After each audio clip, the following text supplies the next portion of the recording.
We're now live. We are now, yeah. Now live. Yeah. That's it, Steve's on. Yay. Good evening, everybody. Welcome to the live show. Myself and all the team and Sydney are all here. So we've got Hans, Stefan, Hello. Steve, Yay. Hello. and us. So if you can give us a minute, I better go and turn it off because it's going to pop back up in a minute. 1 second, guys. We'll just make sure we're all in and streaming and going live and everything else. We're all okay. Yeah, that's all right because that's yeah, right. Blah blah blah. Yeah. All good. Are we live? Yeah. We got sound. Don't know to turn it off. Oh look, that's all right. I'm sure. Yes, we have. Yeah, we got sound. Good. Well, I hope you all had a good Christmas.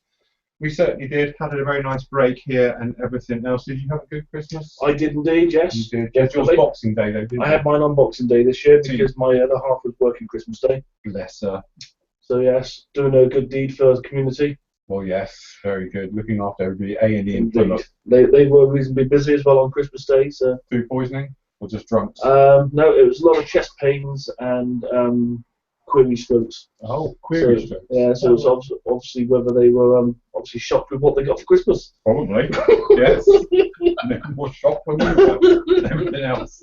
So, whipping round, Hans, you had a good Christmas? Oh yeah, it was lots of fun. Had a good time. Lots of stuff to eat and drink, of course. Oh, yeah. That's the best part. Absolutely. Stefan, you had a good Christmas? Oh yes, it was very quiet and peaceful. Ah, best way. Yeah, that's the one to do, isn't it? Steve? Yeah, very nice Christmas. Rather quiet, but yeah, we're very good. Yeah, that's it. That's the best way. Have a quiet one, isn't it? Well, you had a particularly quiet one because Christmas Day you just gamed all day. I on the did. Xbox. I spent PlayStation. Oh, PlayStation. Yeah, no, I spent in between me hobby room and my game station. Very nice. I'm watching a lovely film which I won't watch again. Noah. Well, Noah. Yeah, I watched that as well. Yeah.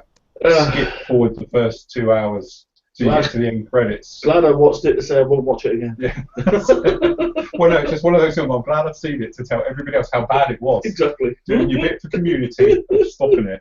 If you just skip forward to like the first hour and then skip forward to the end credits, you can save yourself 2 hours of your life. Yep. Absolutely. So yes, that's about it. Usual thing, guys. Feel free to post this up on the site. I don't know if we've got any questions in there yet. I didn't put it up till quite late because we were running behind. We were. I've been busy working on the main site, which probably you guys may not notice. Depends if you've been in the review area yet, but I've completely overhauled or halfway through overhauling the review section. I'm putting all the videos back in there and making them smaller and openable and all things like that. So I've been doing that. What a good chap you are. I am. So since you've been away, I finished off the tank, as I think most of you saw, which unfortunately I've stuck it to the base. And where the tank was a loose fit, it's now completely rock hard and gone in there and everything else. So it's all about the base, definitely. So this one is now completely rock hard and everything else now. So that is all done. Heinkel Splinter Camo down in front, that is up at the moment. Next part of that's going to be up tomorrow. I'm quite a bit ahead now, to be honest. Good. And then I've been doing this, which this will be up. Now I'll tell you what, I'll put this up tomorrow, and that can go up on Thursday if you better. Where I've been playing with that nice pearlescent paint, which doesn't work. In a nutshell, save yourself £6, kids. Don't use it. It's either I've done something completely wrong, or all I've done is make a nice metallic blue. So, but yes. Full details on the video over that one, but needless to say, I need to play with that a little bit more to get that sorted. Indeed. So you've been doing any modelling, or you've just been eating and drinking? No, I've been doing some modelling. I've now painted my primary colour on the Huey, which I saw down at your house. That's very nice. Yes. I've done a bit of mottling on it, but not too much, just enough. No, it looks good. I've done the blades. Mm-hmm. So hopefully tomorrow it'll be ready for glossing. Very nice. I've managed to find the decals that I thought I'd lost. Mm-hmm. And although they're not the best decals, by the time you've weathered them in and other bits and bobs, I'm sure they'll be fine. Mm-hmm. Yeah, that's it. And I've obviously also put my portfolio up yesterday. Yes, it's got its portfolio now on the site. I decided to take some pictures, and I've still got all my vehicles to put on there yet, which are all on a memory card ready to load up. But yeah, I've been, well, I won't say I've been busy, but Yeah. I've accomplished a couple of things that, Needed to be done. yeah, Yeah. Very nice. sorting out my electrics, Yes. about electrocuting myself. It was good round your house when the kettle suddenly went off. There's Yeah. no reason why. No.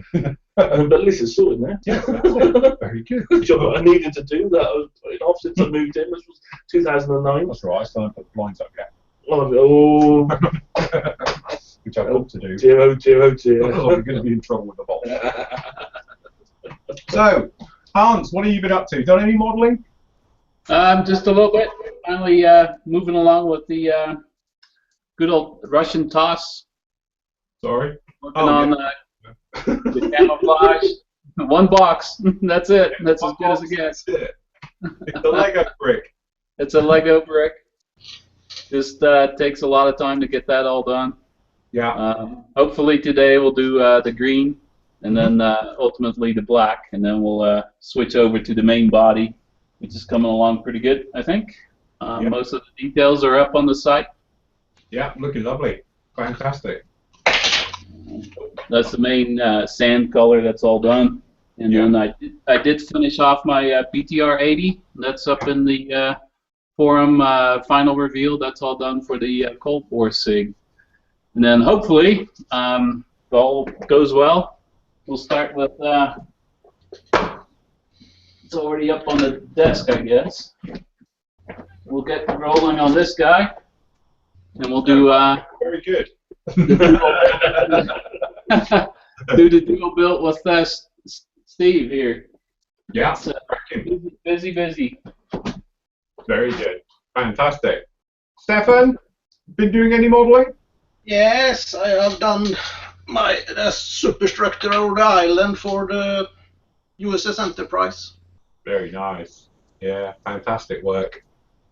Yeah, we're going to get more of that up this week. We'll have the next parts up on the main site for that one. Next part will be up this week, yes. Fantastic. No, looking really, really good. Certainly the detail bit. Right, Yes, I've been following it, it's very nice. Yeah, no, it is. It's a cracking build. the mast here. Yeah, all the little details. Stunning. Yes. Very nice. You must have a very steady hand. I don't know. We call it weathering. That's the way to do it. It's expert weathering. Steve, what have you been doing? Not as much as I'd have hoped, but I'm carrying on with getting the two Phantoms that I'm doing, which is the Sundowners and the Jolly Rogers. Yeah. And it's just a matter of putting all the stencil data on. Yeah. I've got one done, halfway through doing the other, and then I've just been get it over my T62. I've just been knocking up a quick, simple little diorama base to put it on, Yeah. using some grass mat that you can buy, which seems to be working rather well. Yeah, that's good. Fantastic. Very effective. Very nice. And then only other thing I've is primed my Nighthawk for the Night Fighter dig, which I'll be starting the thread hopefully tomorrow. Very good. Lovely job. Yeah. Do have to say they just announced that it's actually those markings for the Jolly Rogers for the Academy doing the J version. That's the box art that's going to be. It's going to be the Jolly Rogers. So I'll give you a I'll happy get it. chap then. Yeah, well, I will get it. Like me Phantoms, gotta have me Phantoms. So yeah, that's about it. Very, very busy. Couple of housekeeping things, guys. Basically, you might notice we got this bit of a problem on the forum now, where it says huge domains. It's not a virus. A load of you have emailed and said about, hey, we've got a virus on the site. It's nothing like that. Literally, it's as simple as me being cheap. I used another site for the smileys, and it was a free site where you can get the smileys from.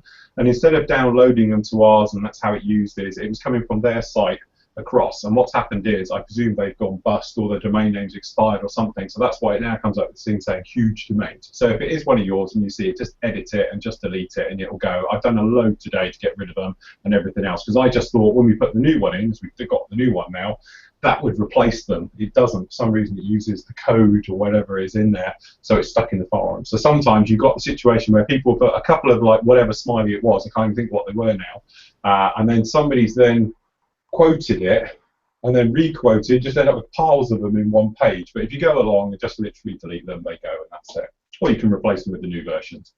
So that was the problem with that. But I can't find a smiley with a photo of the guy taking the photo. You think it'd be very simple, but I've been looking around the web and couldn't find one. Oh. So I need to find one of those. So if you know where there is a smiley for that, then let us know and I'll get it fixed and sorted, and we can do that one. But yeah, apart from that, usual thing we were saying the other day about housekeeping.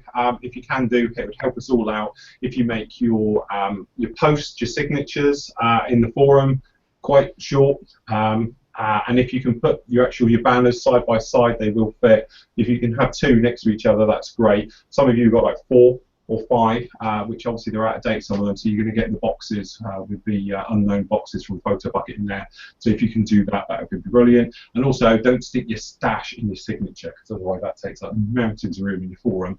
So if you're on your phone looking as well, it's tons of flicking through it to go through them all. So if you can keep those quite concise and everything, it would help us all out, definitely. And then say, I've been playing with the main site, trying to do the actual reviews area. I'm just putting together now another section up there. At the moment, you've got it and it says like Airfix and then 172nd, 148. I've got to put little thumbnail pictures for all of those instead of the text yet. Get those sorted, and also I'm doing another one for all those little odds and sods which don't really have a category. So things like, you know, a lot of the tools we use and stuff like that we've reviewed, the compressors, the aircon spray booths, they're all going to have a section sort of under miscellaneous for tools and you know, gadgets. They're going to go in that area as well. So yes. Lovely. So once we get that sorted, we'll be absolutely User-friendly. User-friendly, and everything will be cleaned up and nice and speedy again. Lovely. Almost like spring cleaning. It is, even though it's not even New Year. Indeed. Well, till tomorrow. Just don't tell Mo that. Yeah, don't tell Mel. You take that like Christmas Decorations decorations down already. Just graceful. Yeah. Bar Humbug. Yeah, the Grinch in there. So she's on her cleaning thing. Bless. Bleach. That's it. Lovely smell of bleach around it. It's like a swimming pool. Bless. Never mind. Indeed. So anyway, do we have any questions yet? I didn't see any earlier. To be honest, I don't know. I've only seen. If not, we'll have to go back to the other week. We've definitely got some comments, but I don't know if they're questions yet. One of them, the first one is from our lovely John Buller. Evening, John. Evening, John. guys. Hope Santa left you loads of goodies. Happy New Year to you all. We've got Neil. Hi guys, Happy New Year to you all. Only 359 sleeps till Christmas. There's always one in it. Comes up with that one. As if you need reminding. Did you get any gifts you wish you hadn't? And any that surprised you by their awesomeness? Sid, did you bring the Night Falcon to show us? I'm not sure people believe it's real. Nor can we. I haven't. What goodies with us today? I am building it though. Yes. Yes, with a headlight. Surprises. Surprises? Don't know. Did you get socks? They're always a surprise. No, I didn't get socks this year. Didn't you? No, I didn't even get a T-shirt actually. No? No, I got. Oh yes, I got my camo croc slippers. Yes, very nice they look too. Yes. Very good. Yeah. Different. Different, yeah. Unexpected. The only problem is I can't see them now. Put them on. Yes, you can't find them. Well, You? me? Yeah. Yeah, I must admit, I've got a little micro, well, you saw it, quadcopter. It's only about sort of 5 centimetres across, so it's a bit hard to spot. If only you got big LEDs on. put a little camera on it. Well, yeah, it'd have to be a small camera. But yeah, Spy cam. at least I can fly that one. He's all right, little thing. It sounds like a wasp going around the place. Yeah. So no, he is very good. That was mine. I got some Blu-rays because I like the films. So I got some of those. I got some socks, pants, Lovely. yeah, slippers, which I'm Slippers. wearing now, courtesy of my brother. So I got me slippers and me socks. I'll stop there. Yes, Show you please. the rest. Yes, and that was it really. I got Sid Sloth. And you got Sid Sloth. I got Sid Sloth. So little Sid, Little Sid, big Sid. big Sid. That's it. Big Sid, little Little Sid. Sid. Very good. The resemblance is remarkable. Indeed. So, Hans, what'd you get? I think, unfortunately, I didn't get any new slippers.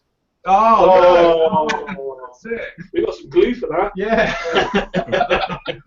EVA. Hot glue 'em. I just got a polishing buffer for my car, so that was pretty cool. Professional buffer. So. Don't do it too much. As a valeter, I know if you go too much, you'll change the molecular structure of your paint. That's right. If you overheat it, I know it well. Yeah, don't overheat and rub the clear coat off, right? Yeah, because you actually melt the clear coat into the paint. And it's not nice when that happens. I know, I did it once. I did it to an M3. In black, yeah, it wasn't funny. Black of all things, right? Black of all things. That's it, not good. So yes. Stefan, what'd you get? Well, Santa never came, so I have to bought myself a kit. So what did you buy then? This little guy. Oh, very nice. Ooh, so that's going to be up soon. No, I will not say soon, but sometimes. Steve? Kit-wise, I got that which I bought at Telford. It's, Oh yeah. nice Very resin nice. kit. Apart from that, nothing exciting. Though, if you do remember, I did tell you that I always got the same brand of deodorant and body wash for the last 9 years. Yeah. Exactly the same every year. She changed it this year. Oh no. The links. So I was quite happy, but it threw me for a moment. Yeah. Hey, you didn't think he was watching last week, do you? So at least it's useful this year. Yes, that's it. You have to do a side-by-side comparison review, Steve. Yeah, that's it. You can do one armpit with one and one with the other.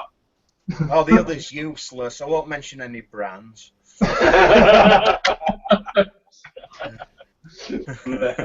Oh, yeah. Sanex, isn't it, that one? Go on then, what we got this week? What we got this week? Well, no, I meant it's in question one. Oh. Not food, it's Haribo. What else do we ever have? Post for Ian Smith. Good afternoon, evening, lads. From a chilly Montreal, where it's -11°C, but feels like -19. Oh, excuse me, we've had a particularly cold snap here in the It's UK. been a bit chilly, hasn't it? It has been a bit brisk here. Very brisk. Not as much for Steve. I've got to check with Steve. Steve, you had any snow? Oh yeah, we had plenty. Yeah, that's it. The road's outside still covered. Is it? So, yeah, it's just sheer ice now, though. But yeah, we Brilliant. no. Watching pensioners going flying. Cat stuck to the ground. Bless. No, I must admit it was quite a bit of a surprise the other night because there we are normally going around in t-shirts. And it was like, never known it's so cold. It was a bit Just chilly. because we've been spoiled for the last couple of years. Yeah. No, it was very chilly. Yes. No snow though. Said, guess where I'm watching from? Wrong. I'm home on holiday this week. But So, he's gone shopping with his mum. oh, is he? Yeah, I know these things. Disgraceful. See, Why is he not watching? the one time he's at home, we know he's had to go out. Phil, is there a secret to spraying future? Low air pressure, question mark. Distance, question mark. I'm spraying around 25 psi now, and I don't always get a nice smooth finish with future. Yeah, we covered this before. If you have a look in the tutorials area, Future, and we do it with the, I think you've been here when I've done the course on Yep. spraying it as well. Different distances. You take basically Future, and by changing the air pressure, will give you a totally different effect. So what I tend to show the guys who've done the course, we start off with low air pressure, very close, and we basically flood an area for a gloss finish. And then we do the thing by upping the air pressure and moving away until you put on nice dusty coat, high air pressure, and it becomes a flat. So it's basically just showing differences between air pressure and distance, how it gives you a different effect. And that's what we do it for. So yeah, if you want a glossy type of finish with your Future, you need to bring your air pressure down, probably more like 15 psi, 12 to 15 psi. You're going to be literally a couple of inches away and just laying down a nice coat, just being careful you don't get the runs. What I tend to do is a lighter coat first, then a heavier coat coming in the second way, because we've got plenty to grip to them, and do it like that. Do we all agree with that, team? Yeah. Yes. Yeah, I would say so, definitely. Yeah. Yes. That's it. See, look, hey, look, we're on a roll tonight. We are indeed. Sid, would you agree? Definitely. Perfect. Next. Full house. Alan is. Are you sure? Well, I did WD-40 them all Yeah, tonight, see, but that's it's still a why- bit off, isn't it? Yeah, that's why I'm saying, are you sure? That turkey. Alan's put up to Phil, and Mel, Sid, and the rest of the team, and not forgetting all the members. Hope you all have had a great Christmas. Hopefully, John is recovering well from his injuries, and the Sirius 7 gold-plated brushes are still usable. Yes, that's it. That's a good point. I haven't heard from him in a while. Perhaps he never made it home. Ouch. He's speaking the wife his voice now. Quick question from Mel is, when will the hoodies be available on the site? Hold on, we'll find out. I've already asked her. All right. She said next week. Oh, right, okay. She said all she needs you to do is take a picture All so right. that it can be uploaded onto the store site bit, and then from that point onwards they can be available. Right, there we go. You heard it here first, kids. So from next week. Brilliant. Okay. Absolutely. And the pigments as well. They will be next month. They're next week. That's what I'm just saying. Next month, pigments, isn't it? Yeah, no, we'll see next week. Yeah, Got Mel, innit? yeah, that's it. Yeah. Yes, next month, all the pigments. Next week is actually next month. Yeah, that's a good point actually there, Hunt. So we're all right. Yeah, next Yeah, month's next year. fine. Yeah, so It will yeah, be actually next year, but that's okay. the pigments will be out. Next So, week will be next year. so yes, as Give I a said, bit of time. they're exactly the same as the old pigments were, and the colours, but they're going to be more colours in the range. And they're in slightly smaller tubs, which are really reflected in the price. They won't be extortionate as they were before, but they're nice and tight tubs as well, to be honest, because the other ones used to leak a bit. Okay, Just get dust everywhere. Yeah, quite nice. lovely. Next one is from Wayne Hillman. Evening, Hi, Wayne. Hi, Phil and Sid. Hope you had a great Christmas. Wishing you both, the team, and all fellow members a very happy New Year. Looking forward to another great year with the Floyd models. Phil, I really like the new reviews on their own, and thanks for the Airdo review Arado. on Christmas Eve. Hairdo. An hairdo, eh? Airdo? I need one of them. Hairdo, yeah, I would just. I know, I'm a bit coloured actually, I'm going a bit grey. Yeah, that's it. He needs his just for men in there. Really seems like kit manufacturers have set a new level this year. I have a question for you both. What was your kit of the year for 2014? I think mine is the HKMDO335. It's superb kit and an unusual subject. Well, actually, we were going to cover this a little bit later on, but since we're here now, we might as well do it now. And I'm getting in first. My kit of the year is the Tamiya in for Steve, because he was going to say the same, you see, so I'm getting in quick just to put the cat amongst the pigeons. My particular kit is this great one. Three things I love about this particular kit is, one is because obviously with the anniversary, it was perfect timing for it. Secondly is it's simple of construction, the tracks and things like that was brilliant. And thirdly, making it motorized. I think it's particularly engaging for kids as well. Like, this thing's never going to run again, honestly. It's solid to the base. I've got to get the battery out, to be honest. But from a point of view of not being massively into World War I armour and stuff like that, it completely changed my mind of it. And I went off then and was totally inspired to look at other people's World War I armour, and then obviously films from the Great War itself and things like that. So from an inspirational point of view as well, it really was, you know, very nice to see it and everything else like that. But it was one of the kits, from opening up the box to chucking this slop all around it, it was actually really, really fun. I enjoyed every single minute of it. So that is definitely my kit of the year. So from mine. And if you notice now, with the take-on ones or tack-on ones, their tracks look identical to theirs. Did they just copy them? Because some of their latest kits that have come along have got them now. All right. Okay. So yes, do you want some time to think about this one, or you choose No, yours? I've got my kit of the year, but it's not a new kit. But the Hobby Boss Land Rover set. Yes. I built 2 of them this year, and they went really well together. Looked the part. Really good finish on them. So yeah, I mean, I know they're not a new production kit, but They were new to you. new to me, and I really enjoyed building them. Very nice. It was really nice to do it. Good-o. Right, okay, whip round the team. Steve, we'll start with you. Well, you did beat me to it on that one. The best kit I've built this year had to be the Kit Flawn Services Saladin. That was just absolutely fantastic. The other kit that's been released this year, I'd have to go for the Mine Terminator that they brought out. I think fantastic subject. You know, you can't fault Mine kits. No. I think that's definitely That's what I'd go for. No, very good. Yeah. Stefan, your kit of the year? I don't know. I have only built old kits this year. But besides the USS Missouri, so Yeah. I found this from Revell, which I think was a really nice kit. I have not built it yet, but it's of very nice details, and I think it was a bit surprised when it arrived. Yeah. Very nice. Fantastic. I like that camo. It was can be fun to paint. Yeah, that's right. So, yeah, it beats the normal braid, isn't it? Having the camo work on it as well. Yeah, no, the interesting subject. Yeah. Very nice. Hans? I guess I have to agree with Wayne. I love these new HK model kits. You know, this was just a beautiful kit.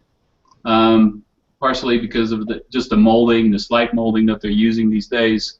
I think they're really pushing the limits of what's available and can be done with these plastic molds. So looking forward to the Mosquito that's coming out hopefully by next month or so. So yeah, I'm led to believe it's first quarter, isn't it? So yeah. So those guys, definitely keep an eye out on those guys. They will continue to push the limits in plastic molding. Yeah. Yeah, from my point of view, you know, just agreeing totally with everyone, but the moulding on with the HK models, the way they do one-piece moulding, normally there's a downside to it, like a seam and line up and everything. There is none. It's absolutely spot on. There's the most minute seam, which a couple of polishes of sand sponge and it's gone. Very, very clever. Very, very nicely done. And it's not thick and chunky either. It's very light and everything else like that. Review, so yeah. And I can't wait to do their Lancaster. Well, I'm going to do half, and Hans is going to do the other half. Hold on, what's he got? So that's what you're talking about, Phil, is these slide molds. You know, those are just the wingtips on the Dornier. They're just amazing, you know, to be able to mold that stuff. That's it. Yeah. And on the Mossy, they do a whole rear end of the fuselage. That's going to be quite impressive. Yeah, that's it. And I think that seems to be, from a modelling point of view, quite exciting. Because if you think about, you know, obviously Airfix are now on about the way they're doing their 3D scanning live subjects and putting them straight in. So theoretically, the rivet counters are really in trouble there. Don't know what they're going to moan about, because theoretically you can't. And with the new moulding techniques, which will filter down to everybody, as did, I remember Tamiya a couple of years ago on their Spitfire, Mustang, which came first, Spitfire, the thinness of the cowling had the little magnet on there. It was 0.5 mil, and it was the thinnest thing that had ever been injection moulded, and now it's pretty standard. So everyone's sort of catch up with it. So I can imagine moulding should get a lot better and a lot crisper. Lovely. So, yes, very good. So there we go. Right, should we do whilst we're here, because it would just be fun. I'll go last. Okay, the worst kit of the year award goes to, right, okay, have you got one, or should I start with the others? Let's start with the others. Right, okay, who wants to go first? Hans! Worst kit of the year? What was that? You know, it doesn't have to be bad as in moulded. it can be a kit of like, what were they thinking even releasing something like that? Night Fighter F-16. Yeah. I can't come up with something, anything right now. Sorry. No, I can't think about either at the moment. No, Stefan, he's shaking his head as well. No, Here, I can't come up with something just right now. no. Well, apart from We'll another give you the Spitfire. honor spill. We'll Sorry? give you the honor spill. Oh, I'm going to get the honours. Well, mine goes to. Funny you should ask that. Mine goes to this, which, as you know, I'm not a massive model that is in aviation, civil aviation, purely because I don't know. It's one of those things. Like, why have I done an airliner? I don't know, really. Just something, I do like them. Just something I've never done. Ron, we all know Ron. Ron's been here. He has a indeed. live guest here before. He came over to see us at Telford, and I do the usual of saying, what you bought them? And he showed me this, okay? Now, I have never built one of these F-resin kits before, and I was quite surprised. I suppose should be recording this. What I'm going to do is, so you guys can see this properly, I'm going to record it and do a mini review live here on air. So if everything goes bang now, this is just where I've got the camera all wrong. Sorry, I forget the sensors in the wrong place. That one's working. So that one's on, and then we go like that, and then all of these should come on. I've seen lights on that one. Yeah, Top one above. that one's gone off now, that one's on. See, look, this is the trouble I get, you guys. So now we have all the cameras rolling now. Yay! So this week we're going to be looking at the stunning kit that is Oh, go on, then. F-Resin's Trident 3B British Airways markings. Now, for people who've never seen these kits before, They're top quality. it's a bit of a surprise when you get it out of the bag. So I was looking for the instructions, I forgot there was a little wafer in here. Now, you get one sprue of what can only be described as the most shoddiest, hopeless moulding you have ever seen. Come to think of it, I think my cat could do a better job. Because, quite frankly, you guys, you'll be able to see this on the actual one. If I just manoeuvre around this, the cameras, as you can see, the texture on the wing is, if we could use the term organic or rock, concrete, it looks like freshly poured concrete and then just set. It hasn't been polished. It's got lumps, bumps and everything over it. It's got flash all over it. The doors, as we were pointed out, because I have seen this before. I can't honestly say I've never seen this kit before because I've laughed at it before. But the doors, scale-wise, must be like 12 foot tall on an airliner because they are like literally more than half of the actual roundness of the fuselage halves. But generally, so I haven't got normally I look at you guys where I'm looking at you guys on the telly over there. I normally have feed from my cameras goes over there so I can sort of do this. So I have to look around now. But as you might be able to see on these various cameras, it's a little bit like running your hand. It's a wonder you don't get splinters from it. You can see we've got cracking and splitting in the resin where I can only assume it's been poured twice, once on top of the other, and because it doesn't blend together, it doesn't go through. Ejector pins, which is weird because the thing is, I'm calling it resin. It's not resin, I don't think. I think it's just some very cheap plastic. In fact, the only thing it reminds me of is something that's been recycled, like some old plastic bottles, and they just melted them down with the labels on or something, and then poured it. But needless to say, we've got these massive cracks. So you pick a camera, any camera, trouble with so many cameras, but you've got this huge crack running all the way down in here, the flash running off of it, the lumps and bumps. As I say, it's almost lethal to cold it. The engine nauticals are particularly rough. As you can see, they're pretty bad all down here and everything else. So, it is a world of pain. Would you like to have a closer look? And then you move into the instructions. You know what this reminds me of? What's that? The wood chip wallpaper that you get. Yeah, donkey breakfast wallpaper. Yeah, that's a good point. The decals are probably the highlight of the kit, if we're honest. Okay, like everything, I'd like to give positive wherever I can. And as you can probably see on these, the actual decals aren't too bad. In their defense, they're okay. And obviously you get A through Z, 2 lots of them, and all the numbering. Sorry, 3 lots of them, different scales. So you can basically do any of the Trident fleet. The actual decal printing from the other one can only be described as home done. It looks like somebody who probably hasn't done much in their life has come along. But you might be able to see, can I just borrow it back a You second? certainly can. On the camera, let me just try and play with this top camera, just bring it down a little bit. You might be able to see, obviously we're gauging the size of the aircraft, okay? But then look at the size of the actual windows, and the doors. You know, technically they are absolutely massive on this, unless Trident's had huge, great gaping doors on them for getting camels in or something. You know, you could get the animals in 2x2. But to be honest, that looks like it's been printed on a home inkjet printer and sealed. The instructions are about as vague as the actual quality of the mold, because that's all you get. You get one sheet. All right, there we go. Just in there like that. So, and that's it. And just don't forget your 20-gram weight at the front. The last time I saw a kit like this, it was available in cereal packets. Literally, I think that's how it came about. But I think, to be honest, they were better. The wheels were certainly better because they were round, the one in the cereal packet. If you see them, you need a bit of work to make them round again and everything else. So, needless to say, I wasn't totally impressed.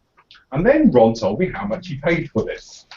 This particular beauty can be yours. Hang on. I reckon before you say it, Yeah. we're going to wait to see whether anybody can guess on the. Yeah, but they'll comments. just zip off now and go and find it. So there you go. You've got 30 seconds to come up with how much a kit of this quality will cost you. Bearing in mind, it's one screw and done at home. And in fact, that's done by a printer at home as well. So, and even the box, which, yeah, I'm not having a go at here, but all it is, it's made up of sticky things on top of another box. That's how they've done it. So they couldn't even afford to do a print of one. But I don't mind, you know, but when you're paying a certain amount of money for a kit, you would expect it to be quite good. I'll just have to hold this in here because we'll need it for the cover photo on the front. Something like that. Oh, a bit more. Sorry, everyone. See, this is what I have to do for these reviews. Although normally they're a bit longer. That's it. And remember to. Well, normally you get more than that. That's the point. Now, as I say, I can't comment if it's you know, just the one-off. All I will say is, though, if you remember, my worst kit in history was the 1/48 scale Hawkeye, which again was in resin, and it was organic. Again, the way I described it was a cross between a aero bar, you know, and quite frankly chewed up bubblegum. And it was probably the worst piece of resin moulding I've ever seen, and it was completely horrible. And it is still around somewhere as a photo build. I don't know if I haven't got rid of it. Horrible shivers. And one of my members made me build that. It was a commission. You know who you are. So yes. Good job though, because I did 2 commissions for him at that time, and one's a Phantom and it's the Haskell one, so I was all right then. So yes, so there we go. Has anybody come up with the price yet? Not yet. Oh look, see, you've had your 30 seconds. Right, this thing actually costs 20 quid. 20 quid. It's like horrendous, absolutely terrible. So that is going to be my my bad kit of the year review, purely because, you know, I just find it difficult for people to charge lots of money because that's quite an expensive 20 quid. So, but I don't know the history of the kit. It could have been around since, I don't know, 1830. I just feel that Ron enjoys a good challenge. I think he does. So we're going to make Ron build that live. And obviously he can be supplied with probably tons of super glue, filler, and everything else. But it's actually, the thing is, if you was to pick this up at a show or in your shop without opening it, or even online, you see, this is the trouble. This is why we need our model shops back.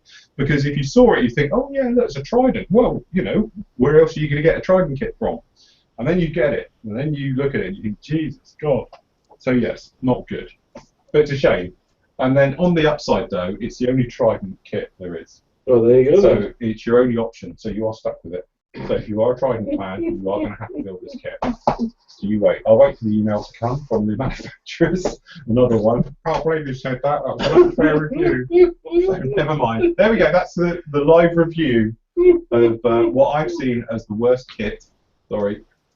Turn this lot all off. Off. Yep. On off. And I'll shut them all down now. Wait for it. All in unison. I'll get it right. Yay! There they all go. Fuck no. Yeah, well, that one can't now. I'll tell you. That was wrong. Oh, That's not you guys, by the way. There's a camera right behind your camera. Right, so the next post is from Peter Field. Peter. Good timing, just popped on and this came up. Evening, gentlemen. We have this effect. I'll be watching you with the PDC darts, but if you want my full attention, Phil, throw something pointy at Sid. Oh, brilliant. Right.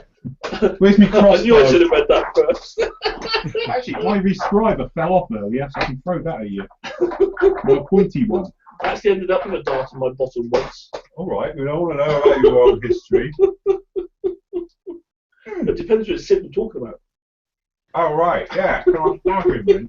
Ow! It's a voodoo dough. Yeah, that's it. Yeah. You're going to feel it for it. There's been some fantastic announcements for releases next year. Is it too much to ask for a 148 or 32nd Buccaneer? Apparently. Whilst on the aircraft subject, do you know if the new Revell 48 Jaguar is the old Helia/Airfix kit? Yes, it's the Airfix kit. I've pulled a muscle in my back, so haven't done much for a few days other than drop my scud. Ouch. Not good. No. Unless it's just the missile. It's not so bad then. Yeah, that's true. If you drop the entire thing, that's different. Not too much damage, although I can't find one bit. What, like a wheel? Like the scud. Yeah, the scud. Happy New Year, guys. Always a pleasure to watch and take part. No problem. Owen is post 9. Evening, gentlemen. I hope you all had a fantastic Christmas. My wife got me some very nice kits. Edelhard 48 MiG-21, the Airfix 124 Spitfire, the new tooled Revell 35th M48A2, and the Revell Monster 72nd Airbus A400M. I don't know where that will be sorted with when assembled. She also picked me up lots of photo etch parts from Eddard, so I was spoiled. Yeah, so I must be. I've got the Grizzly down there, and our Tom on the site, he's building 4 of them at the moment, commissions. So, Lovely. but now they brought out the smaller one now, haven't they? They're big kits, aren't they? Yeah, they are huge. But they're actually brought out now, the smaller version, haven't they? They've brought out the 144 one. So you have that. And it entered RAF service just for Christmas. Did it? And the first one went in operation. It was only about 20 years late, wasn't it? And over budget and all the rest of it. I had a question to ask Phil in my head all week, and now I forgot what it was. I have that effect. Too much alcohol. Yeah. I hope you all have a happy new year. John Bullow again. Alan, he's put, I'm alive and well, thank you. How long for, though, I don't know. Just ordered Trumpy's BTR 60 for the group build. Yeah. Need to sneak it into the house. I was going to say, you wait till I tell him. Yeah. What's it worth? What's it worth, John? Yeah. I'll just Facebook her now. Got to be nice because he's got to shoot us. Well, He's yeah, got to shoot us in a couple of weeks' time. Yeah, that's it. Be nice. Wayne has commented on John's reply. John, tell her Phil bought it for you as a late Christmas present. Raffle. I'm sure he will cover for you. Yeah, raffle. I can't because our partners You get speak the next a lot. Yeah, that's it. We can get to each other now. From Urban is post 12. Happy New Year, mateys. I'm about to start my biggest modelling challenge ever. Come Saturday with the stirring up dust build. As you can see, there's a bit of resin that I'm going to use for it. He's put up a little picture. Oh, do we have good picture time? Now you're going to do the fox meat. Which is page 1, post 12. Okay, hold on. And he's got the Revell Tornado 32nd GR Mark 1. What post number? Post 12. That's the one. One. Right. Okay. Hold that thought. No, sorry guys, I'm all out of practice. There we go. Very nice. That's a lot of resin in there. And Lots and lots of resin. I know it's skipping a little bit, but if you look underneath that, Right, hold on. Don't confuse me. it's a Haribo plate. Haribo plate. And we saw that actual model, didn't we, on top of a tub of Haribo opposite our stand at Telford. We did. We did, see? Yes. Yeah, so that's it, Sid. You're going to have to build that one. I'll get it for you. That's it. I'll get that one for you, and you're all sorted then. All right then. You can Haribo it. My I don't know why question- still got it on display. Get rid of that. My question, worth it. though, is I've got limited experience with resin. Would a simple paper mouth mask do as a protection, or is it that unsafe when I sand the resin? I'm not planning to use my Dremel and only sand by hand in order to contain the dust a little if possible. Your best bet, if I'm honest with you, is do it outside. Paper mask will suffice. If you've got something better, obviously, but yeah, you definitely need a minimum of a paper mask, but just do it outside because stuff's horrible. It's not nice, and it's because of its structure, it's fibrous, so it gets in your lungs. And it's not nice at all. Any of the team know any more about resin? Steve, you're a resin. Yeah, I always put a wet piece of kitchen roll down on the bench. Yeah, that's a good When idea. I'm sanding it, all the dust sticks to that. But yeah, dust mask is worthwhile, and I tend to use a blade to scrape away excess resin more than I do sanding, obviously to cut down on small particles of dust as well. Yeah, I must admit, I'm like Steve. You've seen probably some of my builds. I scrape as well, because that way you get long slivers of it rather than dust. It's the dust which is the nightmare because you just inhale it and it gets in. I tend to do it outside where I can, and certainly using, if you are going to sand, use a coarser sanding stick, just for the last bit as well. But Stefan, any advice on resin dust?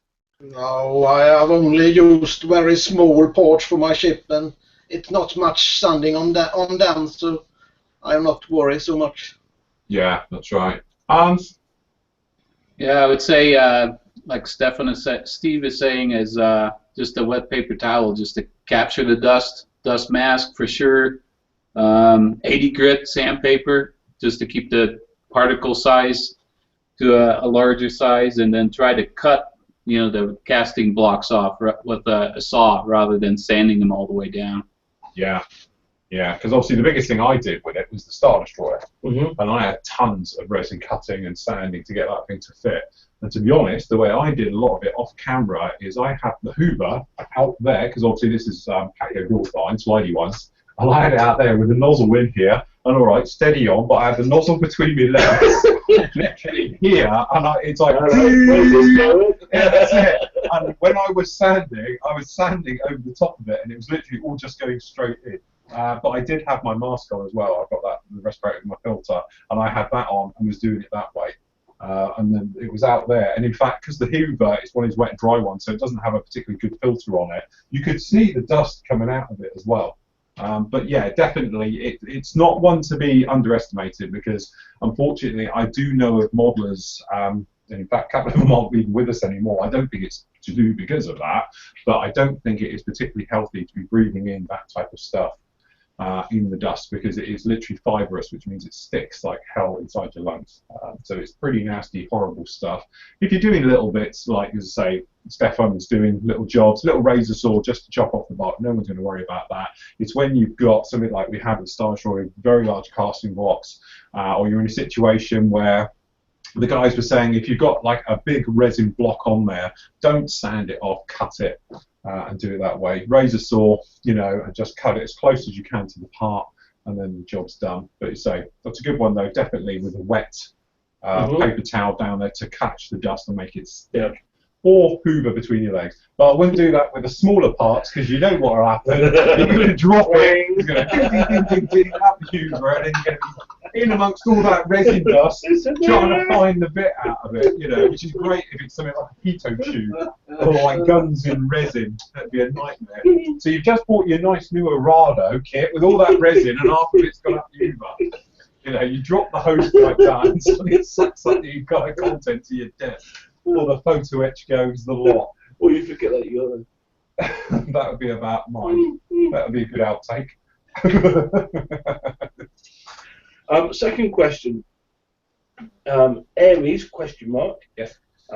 Will I be met by a poor fit generally and be signed in to day's end before I make the parts fit, or is their fit reasonable overall? I've not used Aries before. The trouble with, we've covered it a little bit before, but basically resin by its nature is quite fragile. So the thing is, it needs to have a good packing thing behind it, purely for when they take it out of the molds, because obviously it needs to have some substance. If it's very thinly done on a complex shape, like a cockpit tub, if it was very thin, you wouldn't be able to pull it out. That's when you get modular, where you get like halves and sides and things like that. The trouble you get is putting them all in there. Sometimes, if you're into something like, and the classic example is the F-14 Tomcat, if you put the Aries tub into the Hasegawa kit, you have to sand the edges and really get it to fit in there. Other kits that are a bit more roomy, you don't tend to have a problem with them. F-16s, things like that, they tend to fit no problem at all, by their nature, just the way they fit. So I don't think there's any steadfast right and wrong ways with it in easy. But it's just that, you know, my personal experience, the F4 Phantom can be a little bit easy to fit in the cockpit tub into it. It's going to take a bit of sanding. The Tomcat, F-18, I didn't think it was too bad, and things like that. But you get other kits like, as I say, F-16s are okay. Flankers, I didn't have a problem. I put the resin one into the MiG-29, didn't have a problem with that. That went in very easy. So I think it's a bit kit specific on what fits and the age of it. The more newer stuff tends to fit a little bit better than the older stuff from 10 years ago. But yeah, I don't know. Guys, any questions on that one, Hans? Any particular kits you've come across, resin's been a problem, or was an easy one? No, like you said, the easy ones were the F4 Phantom and the F-18s. They drop right in. You don't even need to sand them down at all. I think for his particular kit, that Tornado, I think Tom Sunley did a build, and I think it's on the site, and actually uses the kit cockpit, so you might want to take a look at that particular build. I think this particular cockpit's fairly wide. Shouldn't have any problems with this one. Yeah. Yeah, sometimes it depends if they've got the walls upside. Steve? Easiest one I've fitted were in the 1 to 32nd Trumpeter Frog foot. Yeah. All that, added all the resin wheel bays, engines, and it all fit perfectly. But yeah, it's hit and miss. You don't know really until you get the resin cockpit and try it really to see if it fits or not. Yeah, that's it. And to say, sometimes it's worth just popping online, finding out, you know, and asking people who have. So say, if you're doing the Tornado, and work with Tom, he'll be able to steer you in the right direction. He's done lots of things like that. So he should know. The third question was regards to the Haribo jet. All right. Wouldn't this be a suitable build for you both as a special two-man build, or group build, sorry, or possibly a joint buddy build, elbow to elbow? All right. What, we do half each? We do half each, can we? Literally, and we just bring it together at the end. We just tape up the bit. Indeed. Take care, mates. Cheers for a great 2015 to come. P.S. A post from me without the word philosophical. Philosophical, yeah, that word. Which one was it? Philosophical. I don't mind you not taking the miss at me. That's fine. I'm used to it. If you're laughing at me, it's giving somebody else a break. Well, this is it. This is true. Along with my Night Fighter F-16. This is it. Yeah. Well, that's coming in next week. You're gonna have to bring it next week. All right, I'll bring it with me. Yes. All right. Along with me Huey. Yes. Well, Because hopefully next week the Huey Love Deck was on. No, Huey's very nice. I like that. Post 13 is from Mark. Good evening, everyone. Hope you had a great Christmas period.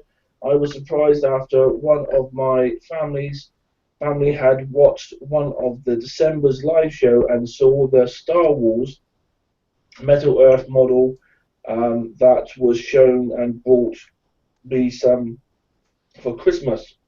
My question is, seeing that the metal has etching and recessed lines, would anyone consider airbrushing the finished model to achieve the weathered effects from the movies, or just keep it metallic? Also, would the paint adhere to the metal-like photo etch, adhere to the metal etch photo etch, which I guess is similar to this product? Painting, I'm just terrified building the thing, quite frankly. It's like, you know, I don't know, it looks like a nightmare in a pack. I think mine's up this morning. I think it'd be quite amusing. I don't know, I've had a bit of a move round. We had guests in over Christmas, so I can't wait to see you build it. I don't know what I've done with it now. It's here somewhere. Oh, there he is. Oh god, I wasn't falling over. Yes, this is the ones we're talking about, is these guys. We'll get it in the light. There we go. For painting it, theoretically, it's no different from normal photo etch, although I'm gathering this is probably some type of chrome nickel or something else like that instead of your standard brass, purely just by the colour of it. I can believe that you don't need to use glue. I can't believe people do it. But no, I will have a go at it though. I might do it on a live show. You'll have to sit here and I'll whittle away at it like a fin. You know you wanted to do a photo etch bit. Yes. Well, not only the Bombay bit, you can do that bit as well. Oh yeah, so as I'm showing people photo etch, I can actually just go cut the whole top. You just cut the photo etch now. Yeah, I've just cut it in half. That's it.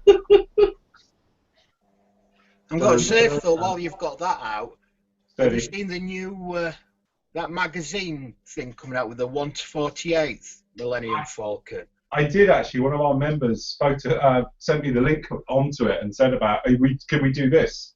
And yeah, and it's a 1/48 scale monster. It's going to be one of these. I don't know if it's a magazine one. Is it, Steve, or is it just a it's private job? Yeah, it comes out in these 4 issues a month. Yeah. And I think it's £32 or £36 a month, and there's 100 Yeah, I was going to say over 10 years. issues. Yeah. Yeah. A cheap I build think- then. Didn't they take it off the original studio version or something? Or Yeah. it's got full interior. That's right. I did see the thing. Say one of our members sent me the link for it and said, "How about this?" And I hadn't seen it till then. But as you say, I think it does look very impressive. It was going to be a monster.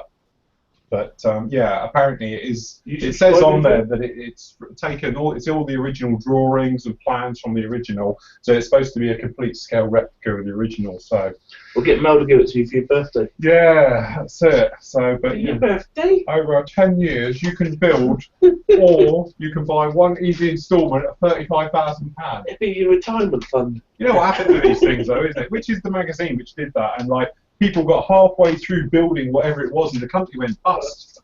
So there's all these like they all appeared on eBay, a half-built Spitfire, a 1/6 exact model, but it's missing now half of it because the company's gone bust.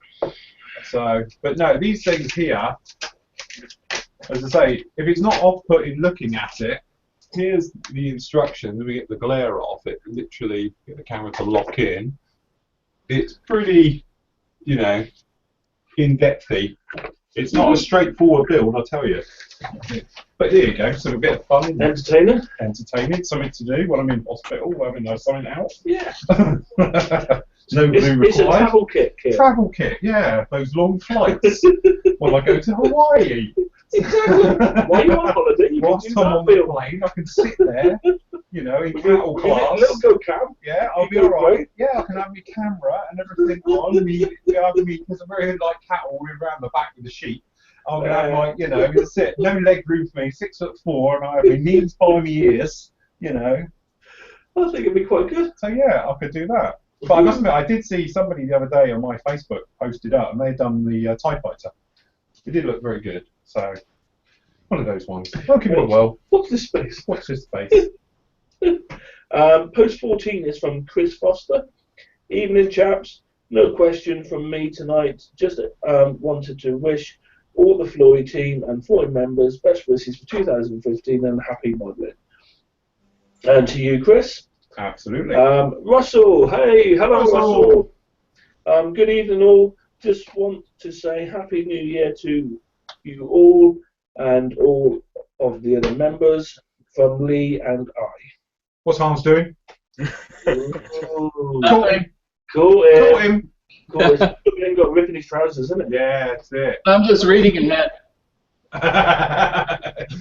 He's queuing up stuff. Yes, that's right, Russ. Happy New Year to you and Lee as well. Give me a chance, I'm a slow reader. Yeah. He's moved again. Quick, get me now. God. What's he up to? What's he getting now? Yeah. He's on the top. It's on the top shelf now. Yeah, that's it. Top shelf, ready for our notes. Top shelf, only for this show. First post on page 2, which is 16, is from Patrick. Hi, Phil and Sid. Question regarding the GSI something Mr. Color Metallizer. Yes. The buffable type. Yes. When I spray it over bare plastic, I can buff it to a mirror finish with no trouble at all. But when I spray over a primer, I can buff it all I want, but no nice mirror finish. After priming with Mr. Surface Sir 1200, I gave the primer a sand with some sanding stick and the blue and white polishing thingy, but still nothing. Am I doing something wrong, or is this stuff designed only buff to a mirror-like finish when onto bare plastic? If so, how do you deal with putty and seam lines showing through? Okay, now the thing is, when you're dealing with any type of chrome effect with any colour, it depends on the surface you're going onto, because don't forget, the chrome-like finish, that is just the reflectivity of it, okay? So if it's on a flat, you're not going to get chrome, it's going to look more like aluminium. So that's when you say, you deal with companies like Halclad, and they turn around and say to you that it needs to be over a gloss black finish. I think it doesn't really matter what type of gloss it is, although probably the black helps the reflective thing, but the gloss is what the surface is. So when you're going neat onto plastic, obviously it's very shiny, you can buff it up. And again, when you're going to be using primers, by their nature, they're going to have a key to them, or the actual texture, which allows your paint to physically stick to your model. So what you need to do, basically, prime as you normally would, then come in with a gloss black coat over the top. Make sure that is a proper nice glossy coat, i.e. low air pressure, nice and close. Get that in. Then you'll put this stuff over the top. Then you'll be able to buff it, okay? And you should come up with a mirror-like finish. But there's so many different variables with this, and that's where when we did our on-test thing with the chromes and the various things like it, sometimes it doesn't quite work as advertised. So you can take a chrome and buff it, and depending on its surface, you might get a more shiny effect with something like aluminium. And that's what we're saying. It's all to do with the surface. Any type of this type of work, it's all to do with plating rather than painting, as we said. So it's very surface dependent on what you go over. As I found today by painting the truck parts, is a classic example. I had that, a gorgeous gloss-free, and I'll be honest, was my best gloss work I've ever done in my life. It was absolutely brilliant. Blow my own trumpet. It was actually, I must admit, it was one of those things where I'm putting it down and it worked so well, I impressed myself. Well, I described it as you had a very deep blue. I did have a lovely now deep blue. It doesn't. No. And this is that thing we were talking about, the actual texture, because this other stuff I put on now has wrecked my lovely glossy finish, deep blue luster. So it's a case of cosmic. Cheers for that. And that's the trouble. So it's all to do with the surface, and purely because if that was glossy, it would probably look okay. Strip it and do it again. Oh. Moving on. Shelf of Doom. Calling Shelf of Doom. I'm going to have one this year. We have lots of kits started. Definitely. I've done 400 kits this year and finished 3. Shannon. In fact, I have my kit list. Look, this year I did the Trumpeter, A6, the Wasp class carrier, the Star Destroyer, Hind 24, Tornado, Mark IV tank, Meng 350. I will have it done by tomorrow, hopefully. I also did the Heinkel. Well, it's almost done. And I did 10 Red Arrows. No. That's it. That was my this year's count when I went through. If it's relevant, he's using the 211 Chrome Silver, which I'm assuming is what you got in your hand. Yeah, I have got it up there. Yeah, it's different. It's standing. Yeah. And he's just finished off putting, may your models next year be easy to complete and fun to build. Lovely job. Any of the team Chromie 5s? Hans? No, you stole my thunder, Phil. I got all this. Is that what he got? Ah, look. Yeah, there he goes. As I said, like Hans has got it there. I won't steal all his thunder. I'll just put words in his mouth. Tango X1 is the best you can get. If you want a gloss finish like that, Tamiya X1 is so easy to lay down. Yep. It goes down really well and gives a really good gloss finish. Best stuff in the house, you know. Yeah. Like you say, within 10 minutes, it already gets tacky. Within 20 minutes, you can actually overspray it already. So being a newbie then, where you said obviously that one goes tacky, Yes. do you have to wait for it to dry properly before putting that on, or can you do it while it's tacky? I would let it go off totally. Hans? yeah, definitely let it go off. You know, all the way, harden as much as you can. Over here, within 30 minutes, pretty much usable already. So on a wet Sunday over here, about a week. Yeah. He doesn't have humidity. Just don't have humidity. Say to Hans, what's fog? He wouldn't know. What is that? That's it. In fact, Hans was over with us. Does that mean he never uses lights? He uses his lights. His fog lights? Not his fog lights, no. Well, No fog lights. Or are they called now, what's it, auxiliary driving lights? Auxiliary driving lights. Yeah, that's it. Those are just for show, Sid. That's it. Yeah, they don't use their lights anyway. That's why they have their indicators of brake lights as well. Is that what it is? Yeah, that's it. We have separate ones. They don't. It's all in one. Post 17 is from Nev. Hi Phil and Sid. Hope you all got some nice goodies for Christmas. Just one quick question. Looking back to when we were young modelers and all we used was a tube of Yoo-hoo glue, Humbrol enamel paints and a brush for everything, what would you say was your favourite modern product that the advertisements in the hobby has seen? Advancement into the hobby has seen. If I'm honest, as I say, I must admit I had a new modeler, or hopefully be a new modeler, Gareth, if you're watching, and I said to him the biggest sort of change in the hobby, a game changer completely, an advancement in the hobby, I would say is extra thin glues. Okay. Because you don't have that stringiness, you don't have the squishing it together and it coming up, and it makes for a nice clean join all the way through. And because it's capillary action, you can touch and flow to get it into what would technically be a pain in the arse area, like undercarriage. Of putting a tube of Yoo-hoo. I've got a tube around here somewhere. I found it the other day. That's good stuff. I use that in card build. Yeah. Oh, here it is. Look, poly cement. But if you imagine trying to do an undercarriage where you've got a touch of it in there, then you pull away and a big stringy bit comes with it. So you're like doing this trying to get rid of it. No, where you can just come up with this and just touch it and that's job done. Okay. Off the hat for me, I would say it's got to be Perfect Putty and Valero's White Putty. Yes. Because they're quite easy to wipe away with cotton bud with water afterwards. Save sanding and losing detail if you're not happy to recycle. Yes, you do. Yeah. So that would be my one. Yeah. Steve? I agree with you, Phil. I'd go for Tamiya Extra Thin. Definitely. Yeah. Any of the hobby type glues like that. Yeah. Stefan?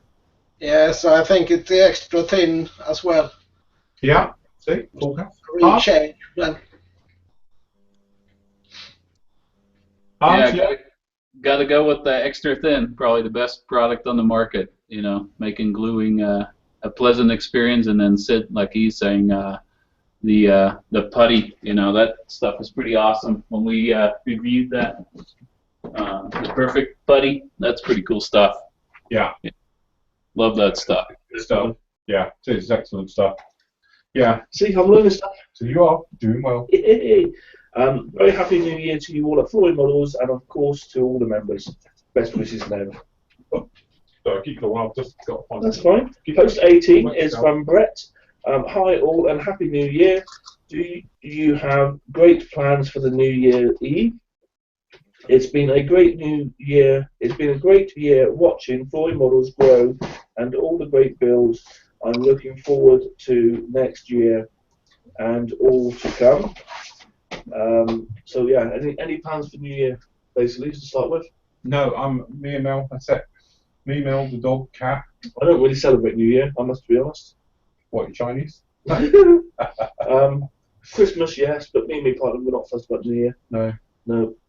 No, So- I must admit, yeah, gone are the days of standing down in the pub, To be honest, queuing up for 20 minutes. the only part of New For a Year's I used to like is when I was a teenager and I used to do a lot of babysitting because the money you used to get for babysitting New Year's Eve was excellent. Was it? Yeah. No, mine just involved usually a very violent pub crawl, followed by standing by the clock tower in Newton Abbot in the rain, Oh, what fun! and then back in the pub for a bit more. Normally, then try and find my way home, and that was about it. Oh, Did that many a year. find somebody to snog for New Year's kiss. Well, that's it. Yeah, yeah. See if you get lucky. Any thoughts from the others? Yes. Members? Bless them. Hans. Go on, New Year's. For New Year's, no, I think the plans are shot. It's supposed to be -14 over here, starting at 5 o'clock and dropping steadily down. So we were supposed to go to see the zoo lights. So they light up the Denver Zoo and have all these animals. It's kind of fun. You just walk around and have some hot chocolate and then come home. But it's way too cold. Yeah, you could go see Olaf. Stefan, anything for you? No, why? Be home and watch TV. Yeah, nice quiet run for Yeah. telly. I like that idea. Yeah. Steve, No, quiet What? one. the wild man. He's out with the boys. Yeah, he's out with the boys. Are they not Very with you quiet. tonight, Steve? No, all on my own tonight. Oh, you're on your own tonight. Bless. Oh, Bless them.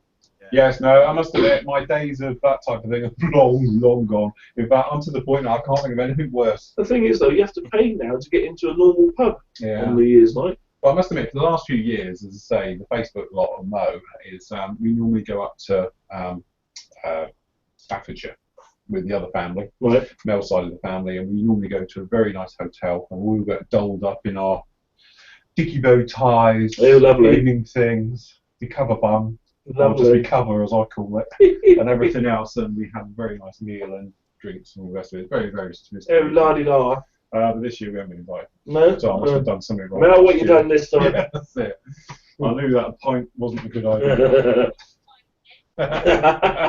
Yes, actually, we did get invited. I do have to say that. It's just, I promised my family we might do something with them. Okay. So a question from Brett is, when you do your photo etch tutorial, can you show an easy way or the way that you roll your photo etch when you need to form into a tube or cone? Making photo etch round is one of my biggest struggles with it. Thanks, Brett. Funny enough, you mentioned that, Brett. I'm actually in the market for and have looked at a couple of photo etch rollers. Ooh. There's two different ones you can get. One of them is one of the team's going to run off it, like Hans, or one of them's going to grab I was it. gonna say, I'm waiting for One of someone them to grabs come it. Steve's got the good set. Yeah, Steve's got it. So Steve's got the plate one. So what it is, you get they're like the grooves. It's machined CNC out of a bit of I don't aluminium. know if you can see that. That's it. Perfect, mate. Yeah, that's perfect.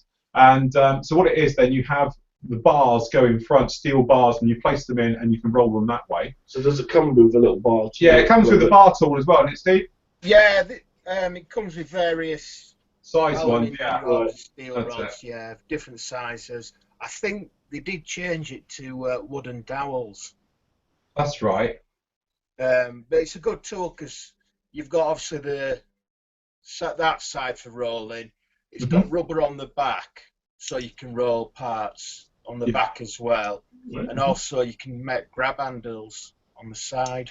It's got Perfect. little. So Yeah. it's good, and it comes with instructions on different ways to roll brass.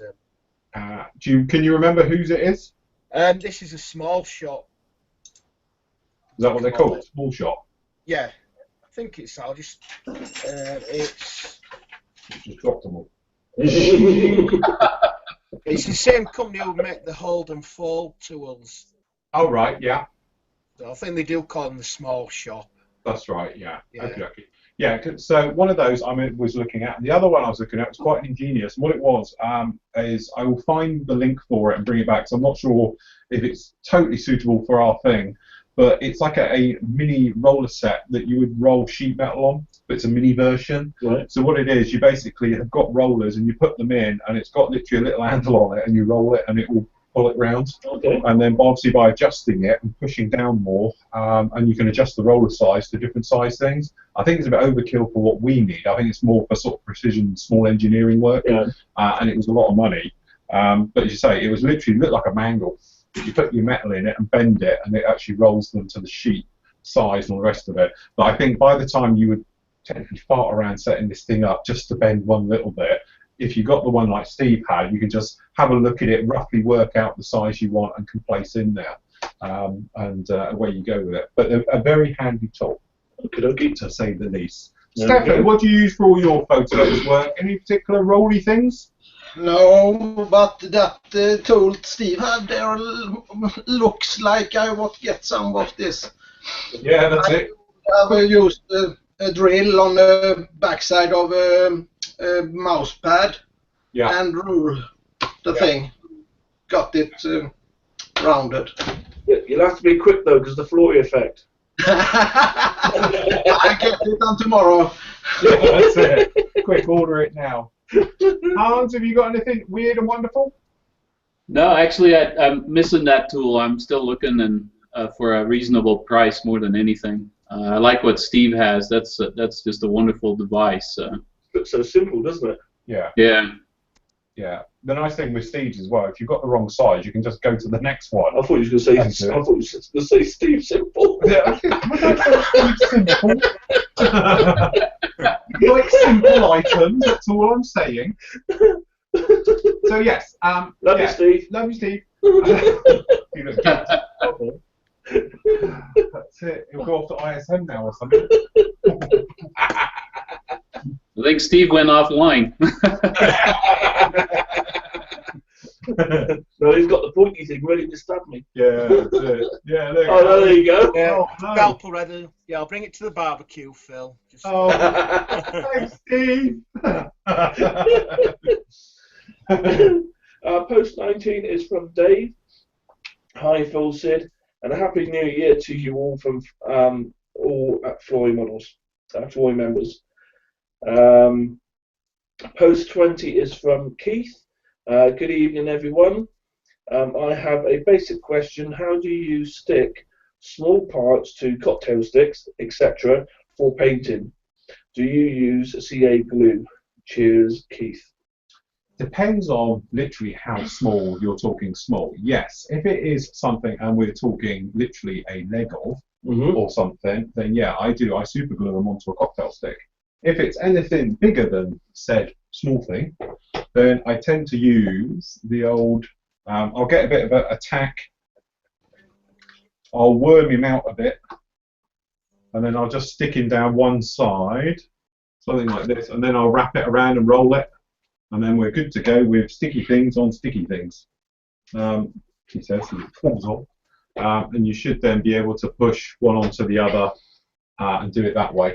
Also, it depends on quite what you're going to be doing with it. If you're going to be like airbrushing it, something that it may flick off, then you might want to go something a little bit stronger. You can get as well, which I'll second guess Hans before he goes off and grabs a set, the little tiny micro crocodile clips on top of cocktail sticks. Have you seen them? No, You know, like your I've got cocktail clips that I put on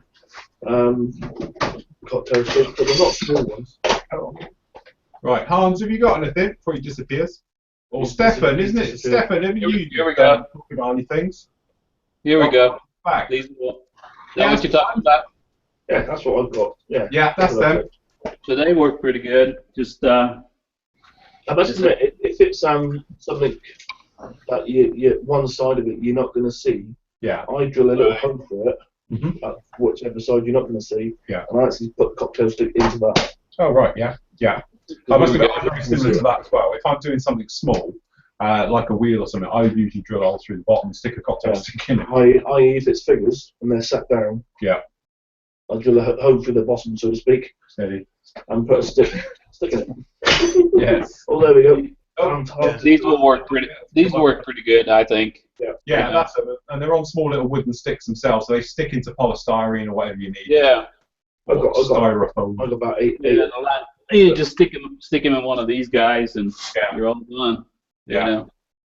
So what does Stefan got something there? Looks like he's got something there. Stefan, have you got something? Yes, I have the crocodile clips, but a drill hole in a wooden Yeah, piece. that's a good idea. Yeah, look at that. See? You can take it off and just put them in there. Yeah, So- that's brilliant. See, there we go, guys. That's lots of options there. Steve, I use these with either a dab of CA glue or, like I've done with this figure, just drill a hole in the base and yeah, on the first side and just stick the cocktail stick in. absolutely. Yeah, You brilliant. know. Yeah. So you There we good go. options away. Hope that helps, Keith. Yeah, I hope it helps, Keith. I'm going to get some of them now. That's it now. So Crocodile sticks on. got your hook now. Yeah. Yeah. The You get that arm thing as well, isn't it? It looks a bit like my spray thing. Yes, you can get It looks them, like one of these, and then what it's got is all those arms that come off of it, like Dr. Octopus. Those crocodile clips are it's what you use for electrical stuff. Yeah. So you can do it all like that as well. Next one is from Jan, which is post 21. Evening, men. We've been promoted today. Instead of new kids. Best wishes for the new year. Only 2 questions. I've been searching, not long I admit, on the site for the video tutorial on how to make gun exhaust stains and engine exhaust stains. What FID was it? Okay, let me lead you. Hold on, I can take you there live. Let If me I can- guide you Let me by just go here, and then if I go. lead you through the here. streets of London. Right, okay, hold on, let me just go that, and then that. Right, okay, I'm going to move them all around slightly, so I'll show you now, just to confuse you. It might be moved tomorrow. Right, okay, so main site. Hold on, where's the one we need? That one, right, okay. So main site, admittedly, I'm a bit, because we monitor, I'm using the TV as my monitor. So over here, you've got your videos, as you know, but you've got tutorials. So if you click on tutorials, okay, and then what happens is you've got all your airbrushing videos, your basic videos, as you know. You've got all your ones on gluing, filling, decaling, rescribing, gloss work, and washes. We've also got the helpful tips area. And what that actually means is, it's because I couldn't think of where to put it. So in here, you've got the one on clear, the one on painting tyres. We've got, what was that one? Spattering tips, is it? Textures and stuff like that. And here, you will find smoke stains. That's smoke stains. Hold on. So, depending on the aircraft, will depend on obviously the amount. Don't take any notice of this bloke, he doesn't know what he's on about. There we go. And, there we And can there's do the video some on it. to take it off. Okay, and it's in there. So it's under gun and smoke stains. And also there's one, somebody the other day was asking about this one. This is it, where you get the frosting in flat coats and how to fix it when it goes milky. And then one about spitting paint and stuff like that. Basically, it's because I can't think of another area for it. But under the new moves of trying to make this thing streamlined and all a little bit more user-friendly, I might find a home for it. But that's where it is, and it will be for the next couple of weeks at least until I get around to that bit. There you go. If you ever can't find anything, trust me, it's probably in there, because that's the bit where I'm like, don't know, stick it in there. Close enough. Miscellaneous. Miscellaneous area, yes.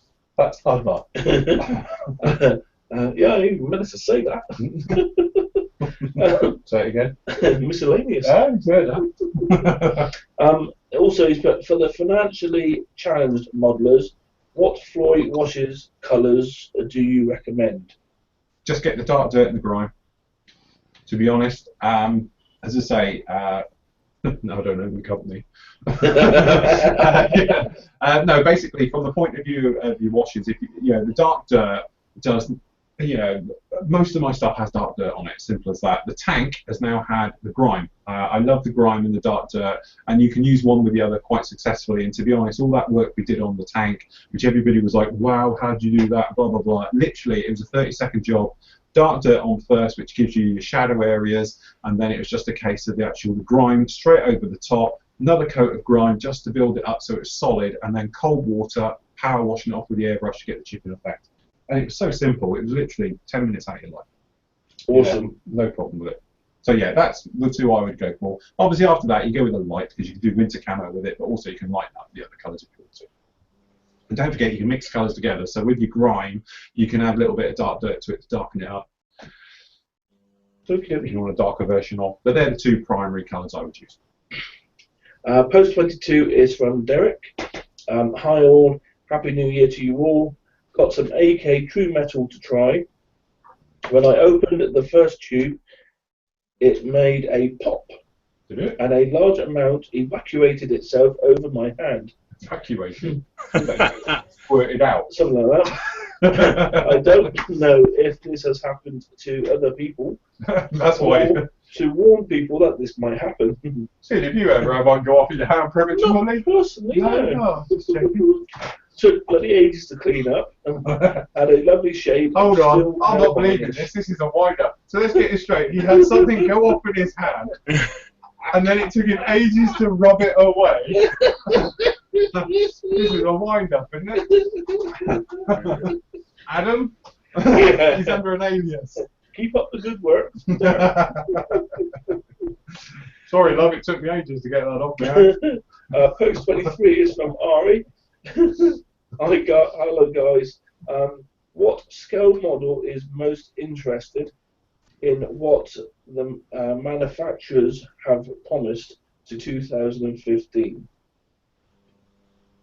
Well, from my point of view, it's the Shackleton.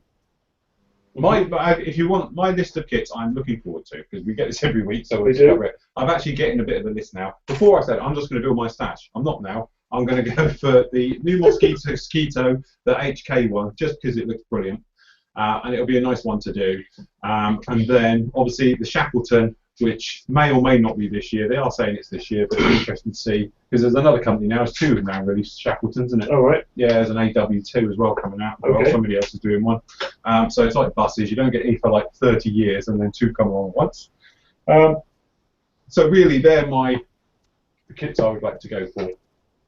So, Thank you, yes. Lucky. Guys, Steve? I think mine's got to be the Meng 1/35th Cougar MRAP that's coming out. Yeah, saw that one as well. Interesting things. Yeah. Stefan, have you seen anything recently? No, I'm afraid not. No. He's just going to be doing his giant things. I did. I should have kept it actually, but I did have the press release from Trumpeter, and they're releasing 3. I've got to think of what they were called now. Oh God. It's the one that was with the hood. Not the Bismarck, before you say that. The British one that was with the hood. Nelson? Is it the Nelson? Yeah, is it the Nelson? And there's the Rodney. Wasn't it the Rodney? Yeah, something. Yeah, well, they're doing 1/200 versions of them, Nelson and the Rodney as well. So big ships coming out for that one. So if you wanted to do a reenactment in 1/200 scale, there you go. There you go, Stefan. You could have the entire North Atlantic fleet in 1/200 going around. We'll be fine. I have to build out the house. You build a bigger house. Yeah, that's all right. Don't worry about that. We'll come and help. It's fine. You build the ships. We'll do the house. Oh, thank you. Hans? I would say 35th scale Meng Scud B is supposed to come out in another 2 months or so. I'm really looking forward to that. And then, like you saying, Phil, the HK models Mosquito. Yeah, I must admit, the nearer that's getting, and the more you're hearing about it as well, because obviously we saw it at Telford, and it did look nice, but yeah, Well, definitely nice. Ari's put here, what interests him the most is the 48th Hobby Boss MiG 31. Yes, actually, I forgot about that. Yeah, that's a good point. Yeah, because what have you got, really? The old Rebel one, which was very old, race panel line. I think that's the old AMP kit, wasn't it? I've got a question for Stefan, really. Oh, go on. Myself. Yeah, go on then. Stefan, what made you start up, so interested in building ships rather than any other kits? Anything in particular? No, not really. I just get so I try different things, and I got stuck in the ships. I liked all the small parts, and when it comes together in sections and be a whole ship. It just obviously because the detail that you put into them are very good, and obviously I think we'll all admit that you're very good at what you do. I just wondered how you got to that stage, or was it you tried something first, or you went straight into doing ships? No, I built most planes and aircrafts and armor before, but not many ships. But it just happened. Fair enough. Well, actually, the full story is, right, he did an absolutely brilliant train as well. If you remember that, the armoured train he did. Oh, yes. And then he did the actual ship, and we've never let him build anything else since. So, he's actually only allowed to build ships. So don't give him the option, he's not allowed. He's our ship guru. So that's it. I have found my thing with the ships. Fair enough. Yeah, he's not allowed to do anything else. That's it now. all you do is just feed him parts, and he will never leave ships. That's it. Absolutely. Yeah, it's like a magazine subscription. It's feeding in bits.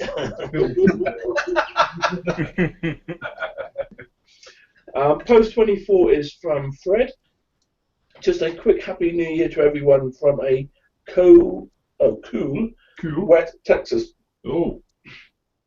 I have the next few days off and will be working on my RCAF Harvard Mark IIA. Has anyone had experience with this Italeri kit? No, I haven't done the. In fact, I haven't done a Harvard. I have to say, I have never built a Harvard in my little life. So yes, I haven't done. Anybody done the Italeri Harvard? No.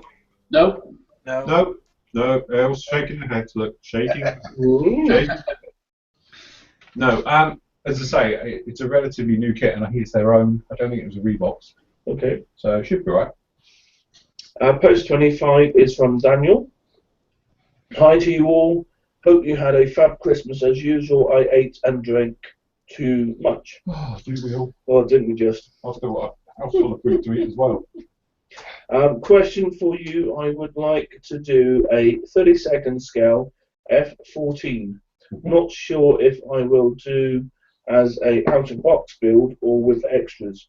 Which kit would you recommend to do? Okay, well, we've had this one. The purists out there will say do the Tamiya one. The trouble with the Tamiya one, the front end is raised panel lines. Sorry, the rear end's raised panel lines, the front end's recessed panel lines because it had an update many years ago. Personally, my point of view, I would say do the Trumpeter one. I've done it. I did it straight out of the box, in flight, a couple of poles up its bum, and it's sitting up there. And as I say, it gets loads of looks. Everybody comments on it. Anyone who comes in here, it's the first thing they see. It is a stunning kit of a stunning aircraft. And when I do my Growler, which will be an F-18F, next to it in the same markings, it'll be even better. So from my point of view, I would always go with down the Trumpeter route, purely because you've got options. If you wanted to do it with open bays and have the engines showing and all the panels open, you've got that option. It's pretty well straightforward. It's a nice build, no real problems with it. The purists out there will say it's got inaccuracies in shape and all stuff like that, where the Tamiya one is basically spot on. So that would be my way, personally. But yes, any other guys? Yeah, I would say go with the Trumpeter kit. It also has the intakes from Zactoman, the conversion. Yeah, that's right. Yeah, that's probably the big thing. As I say, a lot of people point out the intakes are slightly array. So, Zactoman has done the replacement. I think it's a cut-in replacement to give you the correct intakes and sort them out because they're a little bit wayward, shall we say? It's all right with me. Mine faces the other way, so it doesn't matter. Post 26 is from Dave. Hi chaps, great to see you all. Question for Steve. I really fancy building a Russian T-90. What kit do you recommend for my first ever armour build? The Trumpeter or the Meng? Thanks in advance. Looking forward to seeing you all up north at Huddersfield. Yeah, I've got both of them kits. I'd probably go with the Meng because the fit of all their kits is just fantastic. Really well engineered, go together well. So yeah, Meng every time for me. Yes, I have to agree. I must admit, I'm going to build this one. It's one of those things that I have my armour bug, and I'm thinking, because everybody else is doing it, so I'm thinking, right, can't beat them. Kill them all. No, join them. So I'm going to go with Indeed. this with a blade on the front. I must admit, with everybody going on about the Ming kits, I know I've got the Mervica to finish off, but yeah, I do fancy building a Ming armour. Yes. I'm getting itchy feet about it. So Yeah, I must admit, I haven't built a Ming tanky thing. Obviously, Ming truck. tanky thing. Clanky, metally, heavy thing. But I've done a truck, and to be honest, that's pretty basic compared to that. So yes. Post 27 is from Craig. Hello, Phil and Sid. Hope all is well with you both. I'm a new member. Oh, this is post 4. So yeah, hi. Craig. Hi, Craig. Less than a month. I have seen the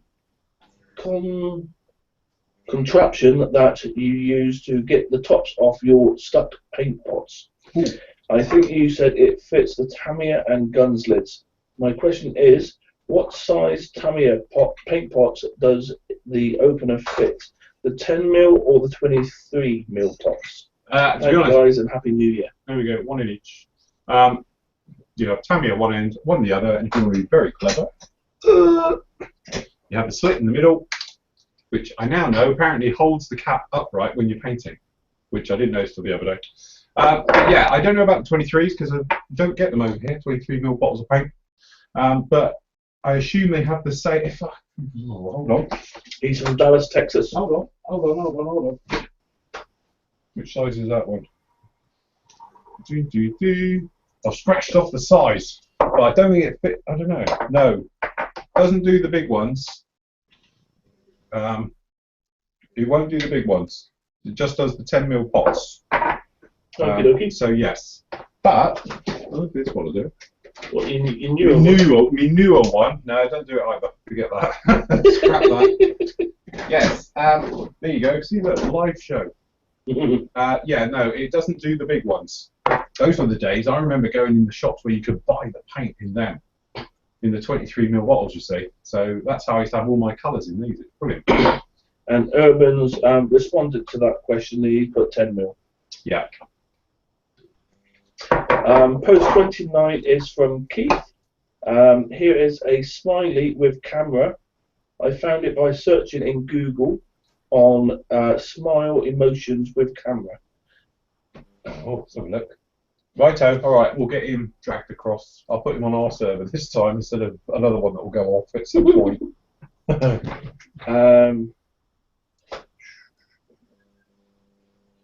Next is post 30, which is from Rob.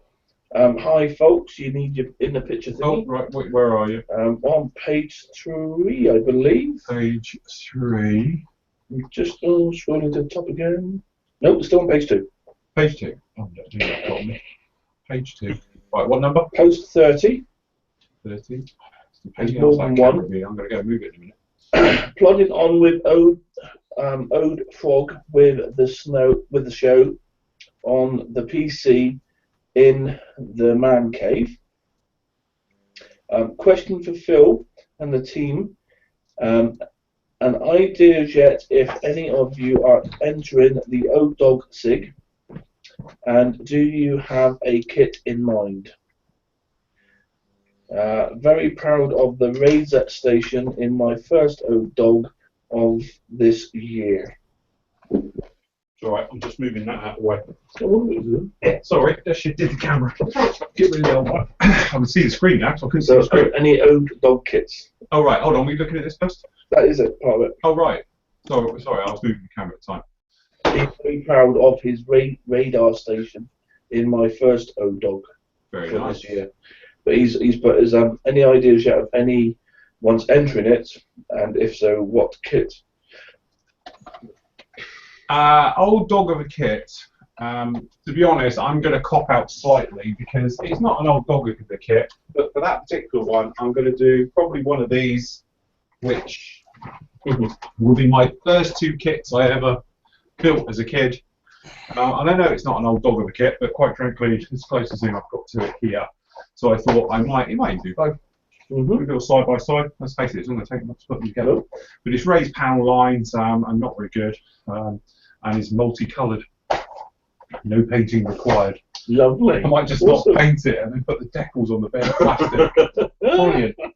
So yes, that's the thing with that one. So that will be my entries definitely into them. You doing anything for that one? To be honest, I haven't really thought about it yet. No. Because obviously I've been concentrating more on the more ones coming out The first. recent ones. Yeah. Yes. Steve, you got thinking of something? No, I haven't thought of anything.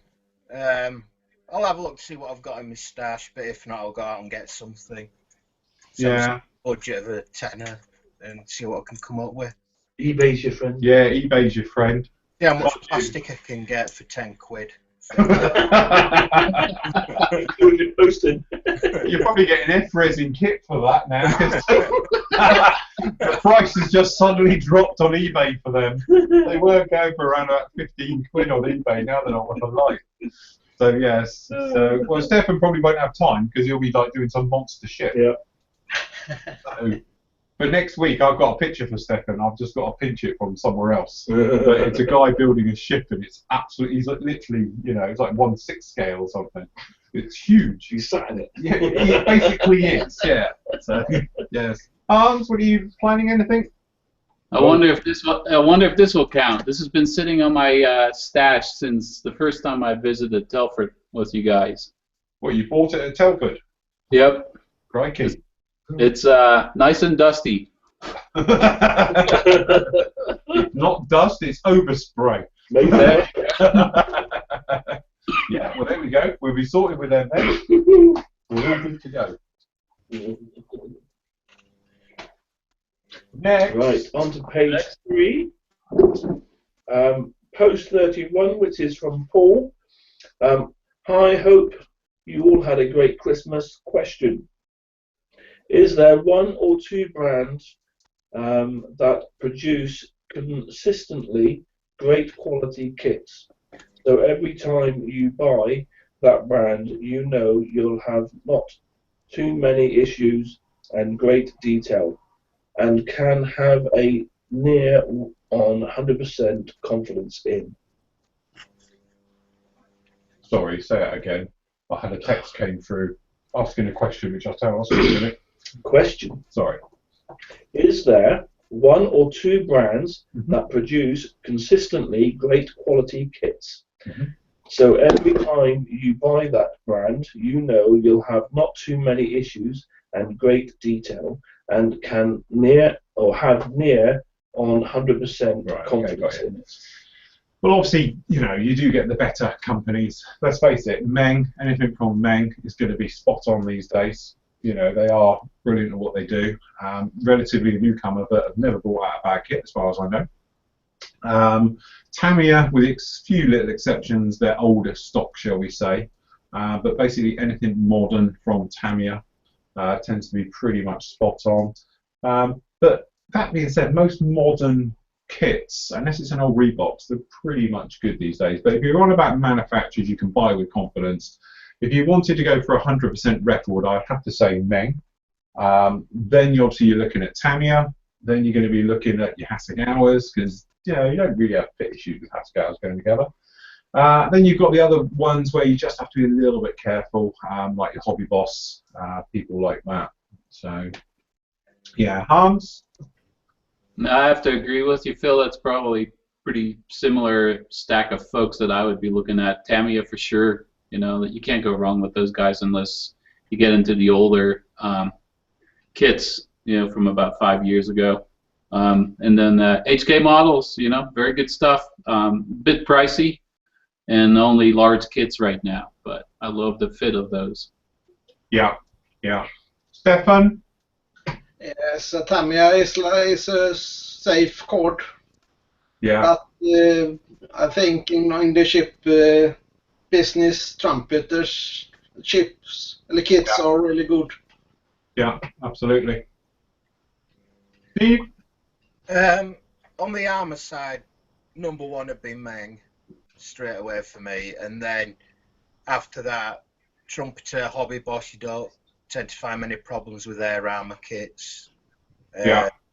Tamiya's obviously mail tank. That were good. The earlier tanks, nice and easy to build, straightforward. You won't have any problems with them. No, that's But right. yeah, I think Meng is definitely the best. Yeah. As I say, the thing is you have to be careful with is that the older companies still, you know, the Sea Harrier. I know. I've done it really. I've still got it. I've done it on purpose. Yeah, the Sea Harrier from from Tamiya, 48th one. Why they insist on kicking that kit out again and again every year without fail when it's an awful kit, full stop. There's not, you know, Deckel's all right. You know, We use Deckel all over the place. you know, but as I say, don't get me wrong, because some of the guys have done amazing builds. Yeah, we've done group builds, and the guys have done a fantastic job. But it's just a lot of rescribing and joining and filling and sanding and making it right. And it's just one of those things that just goes on and on and on to make what should be a straightforward kit. And if you look at all Tamiya stuff, it's that. And the thing is, you can find this type of thing throughout pretty much most manufacturers. Trumpeter's early stuff. Their Valkyrie was not Valkyrie. Which one is it? Ooh, God, I can't remember it now. They did the Navy reconnaissance nuclear strike bomber thing, that big thing. Can't remember what it was now. That's pretty bad. The fit issues, the riveting jobs, they were pretty heavily done and everything else. Their SU-24, the flying suitcase, I've got it up there. Not exactly the bestest and easiest kit to work with, but since then, pretty much all good. No problems with them at all. They've really stepped up the mark. And obviously, when you look at even down to Airfix these days, you know, Airfix used to be the joke. Was my staple joke came from their kits. Now I can't say it anymore. I've ruined my repertoire. My after dinner speeches now are this long because their stuff now is absolutely fantastic. And luckily, they're just getting rid of all the crap, which what needed to happen 20 years ago. Post 32, and we'll start with Hans. Right? Pop quiz. Oh. Revell Shackleton or Airfix Shackleton? Neither. I have no idea what they are. Like a Lancaster. It's the love child between a Lancaster bomber and a Bear. T-95 Bear. But yeah, they're both. It was the predecessor to our Nimrod. All right. So yeah, it's a weird looking thing. He's all right. So yes. So right. Stefan wouldn't know. Okay. No. I'd go for the Airfix. I have to say, if you believe the hype that Airfix are saying with their new way they're doing stuff, of actually the 3D scanning and all this business, then you would have to put your money on Airfix. So you would have thought as well, the fact that they're just bringing that out now, bearing in mind all the new ones that they brought out, you would have thought that it's got to be a reasonably good standard. yes. Yeah, and to be honest, if you look at a brand new Airfix release now compared to anything from Revell, then you'd have to put your money more on Airfix at the moment. But they might come back with something good. Okie dokie. Yeah, one thing to be certain, Revell will be cheaper. Yeah. Post 33 is from Chris. Hi everyone, hope you all had a good Xmas. Question for Steve. Oh, Steve. I have the Accurate Armour Mark, I'm assuming that's 2 Chieftain conversion, Chieftain 2 conversion. The top side of the hull is warped and it looks like the bend is right in the center of the turret ring. What is the best method for straightening this out? The resin is very thick in places but thin in others, which is what worries me on this venture. Your help is appreciated. All the best for 2015, chaps.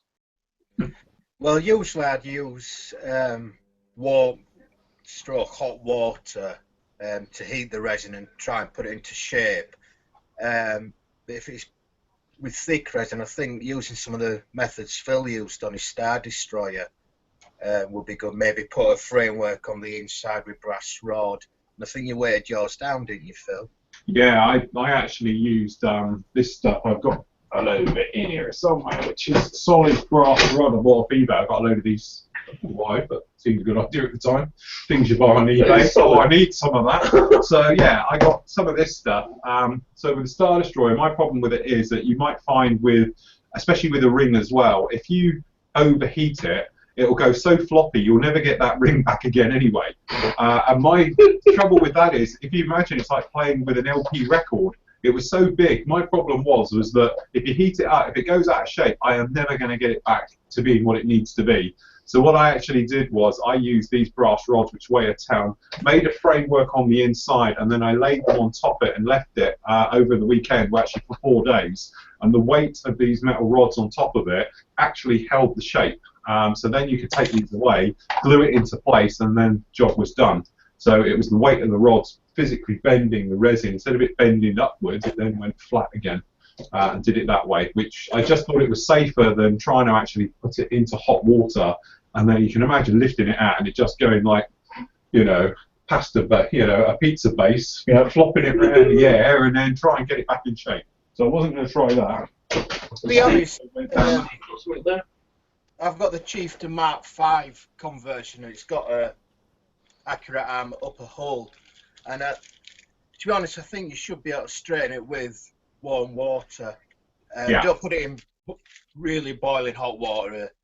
Just nice warm water, and then you should be able to just gradually put it back to shape, straighten it out. Yeah.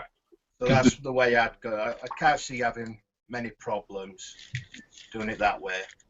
Yeah, I can't emphasize enough, do not put it in hot water, because what happens is with resin, as I found with like the Star Destroyer and other things I've done with it, it has this ability of biting you, because what happens is you'll have your piece of resin and you feel it and you put it in the water and you think, oh, that's not doing anything, and then all of a sudden it gets to that critical temperature when it just loses its entire integrity and goes bleh. So if you're not on the ball with it, you will lose the shape completely. I've had it before where I've done, I'm just trying to think, actually it happened to me when I did the Raptor, the F-22. I had the, it was the resin cockpit, I can't remember who did it now, but it's the entire resin cockpit thing for it. I think it's the Wolfpack one, and it has the canopy is a resin, and it was like a banana, it was no way of shape. So I put it in hot water, took it out, couldn't get it to do it, and then I left it in the hot water, obviously too long, it got really soft, and as I went to pick it up, it literally went, and it was like, oh shit, but luckily I put it back in the hot water, got it really hot, turned over the clear part and put it on top of the clear part, and it's made the right shape, because it was on the clear part. It goes hard pretty quick. Within a few seconds, you can take the clear part back away, and I had it. But if it had gone inwards, I'd have been stuffed, because you're not going to be able to poke it out to the right size. So just be careful when you're getting it in hot water, because sometimes you think, oh, it's not doing much. Leave it in there for a load of time. You go to pick it up, and it'll be like spaghetti. It'll just be like the pasta's gone, really soft. So just be careful when you're doing it. Okie dokie. And don't use a hot gun or anything else on it either, because you end up heating a spot in the middle. Not to the outsides. Post 34 is from George. Hi guys, what is the best 72nd Lancaster bomber? Well, somebody else can start this one. Been there. Steve, you want to start? Never built one, so I wouldn't know. Oh, here we go. Stefan, have you built a Lancaster? Oh, sorry. I know it's not going to be back to me, isn't it? Hans? Sorry, Phil. Must be a British thing. I'm the only one who's done them. Have you ever either? I built a Rebel one. Alright, okay. Well, I've done the Rebel. When you first started. I've done the Hasegawa and the Airfix. So, yeah. From my point, I haven't done the new Airfix, I hasten to add, but I have seen it. As I say, it's one of those things, again, it depends how accurate you want it to be for the rivet counting side of it. Some are better than others. The Hasegawa one's a very nice kit. You pay a lot more money than you do for the Rebel one for it. The Rebel one, pretty much standard, but it's got false all over it if you want to go down the route of accuracy. Again, the Airfix one, very nice. Go through. Depends really how much you want to spend with your aftermarket side of it as well. If you're going for a straightforward out of the box and you're not worried about your rivet counting, there's pretty not much between the three of them. The new Airfix one, quite nice. Panel liney type things, the Rebel one, built it, very nice, no problem at all. It all goes together very, very well, and I've done the Hasegawa one as well. Again, same thing, no problem. So it's just one of those things. It's depends what's around as well. You don't see many of the Hasegawa ones now, but yeah. So yeah, I wouldn't say there's an overall. They're all as good. But as you say, the rivet counters out there will pull them all apart. Okie dokie. Post 35 is from Daz. Happy New Year, gents, and to everyone at Floyd Models. A question for Phil. Did you manage to see my, is it Lancaster Query? It was my first build to be completely rescribed, and also my first time at scratch building. Oh, no, I haven't seen it for a while, Daz. I saw you doing it, admittedly, but I must admit I haven't been around the forum under those bits recently. I will have a look. So I'll have a look in the morning. Okie dokie. Post 36 is from Martin. Hi Phil, Sid and the rest of the team.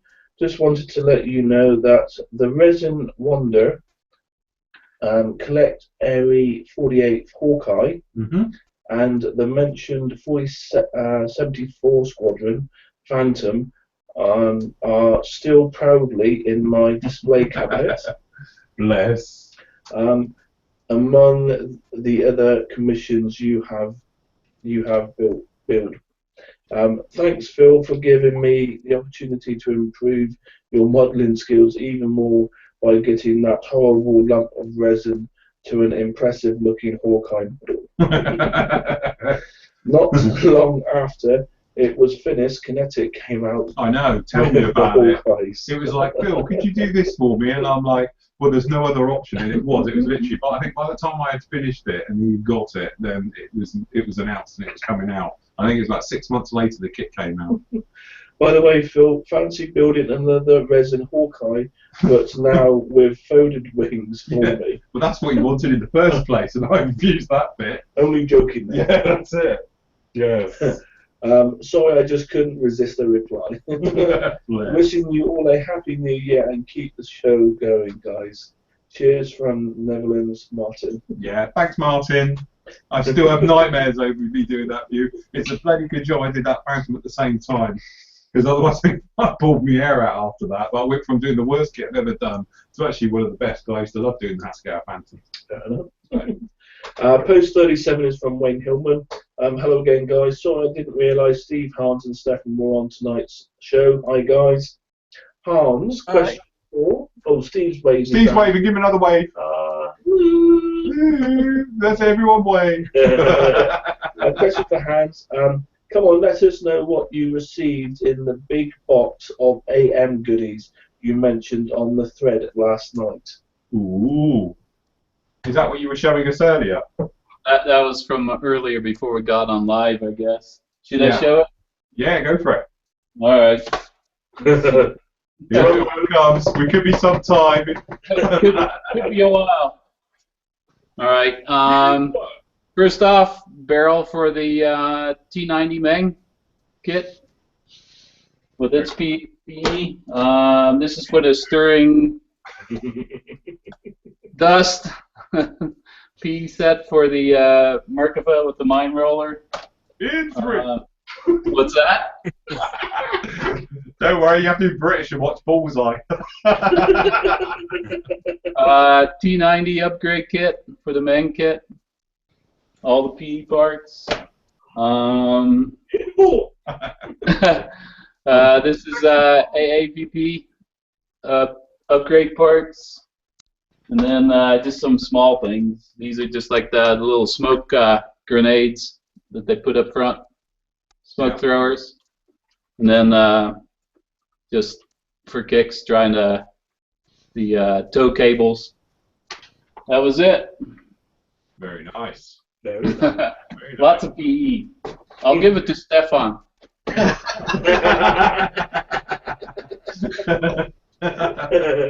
Pass the parcel. Yeah, Steve, you see what you got these guys into? It's your fault. He used to be such a nice aircraft modeler. Now look at him. See what happened? I promise I'll go back to airplanes. It will happen. Post 38 is from Taistu, if I've pronounced that right, I hope. Hi guys, Certainly Happy went for it. New Year's from Finland. Happy New Year. Indeed. Post 39 is from Richard. Hi guys, seems you have a new fan. Ooh. Who's that? Oh, you need a picture for this. Oh, do we? Yeah, so I just didn't see the bottom half of the picture. Right, well, Post 39 on page 3. got to be a quicker way of doing this. I'll find it one day, There people. you go. Sorry. It's a pussycat. Hold on, they can't see that yet. I'm not. Back. Dang, dang, dang. Hey, look. It's like our dog. It watches the telly. It's weird. All the best for 2015 and keep up the good work. What's the cat called? P.S. Greetings from the cat to Hans cat. I was going to say they could be paw friends or paw pals. Paw pals. They could be paw pals. Ta-da! See, look, yeah, they could be over with Hans, and look, we're all sorted then. Look, see, have to get him out. Bless him. We can start a romance. We could. I'll set up a live cam by the kitty cat. Yeah, that's it. Yeah, next week's show it'll be cats. Somewhere. There's not. Get Daisy in here as well. We'll be all right. Post 40 is from James Major.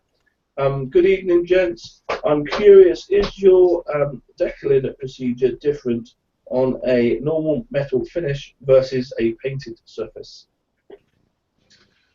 From my point of view, the actual process of it is the same, apart from if you're using it over a metal finish, chances are you're not going to have any trouble with silvering, so I won't use softeners and setters, is my, because you normally don't need it, because metal finishes normally are pretty much perfect gloss.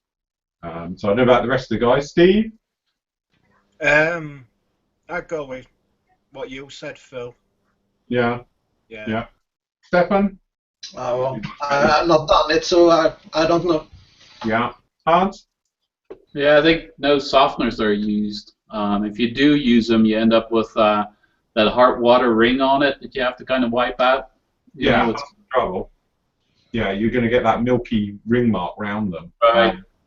To be honest, the metal finishes I've done in there over the years when we've done the Mustangs, things like that, the chrome one especially, I remember, we didn't use anything. It went down. They go down really well. Okie dokie. Post 41 is from Mark. Evening, gents. Loving the live shows, and for the first time, I can watch you on my TV while I plug away with my Airfix 48 links. Yeah, Hey. on the big screen now. Yep.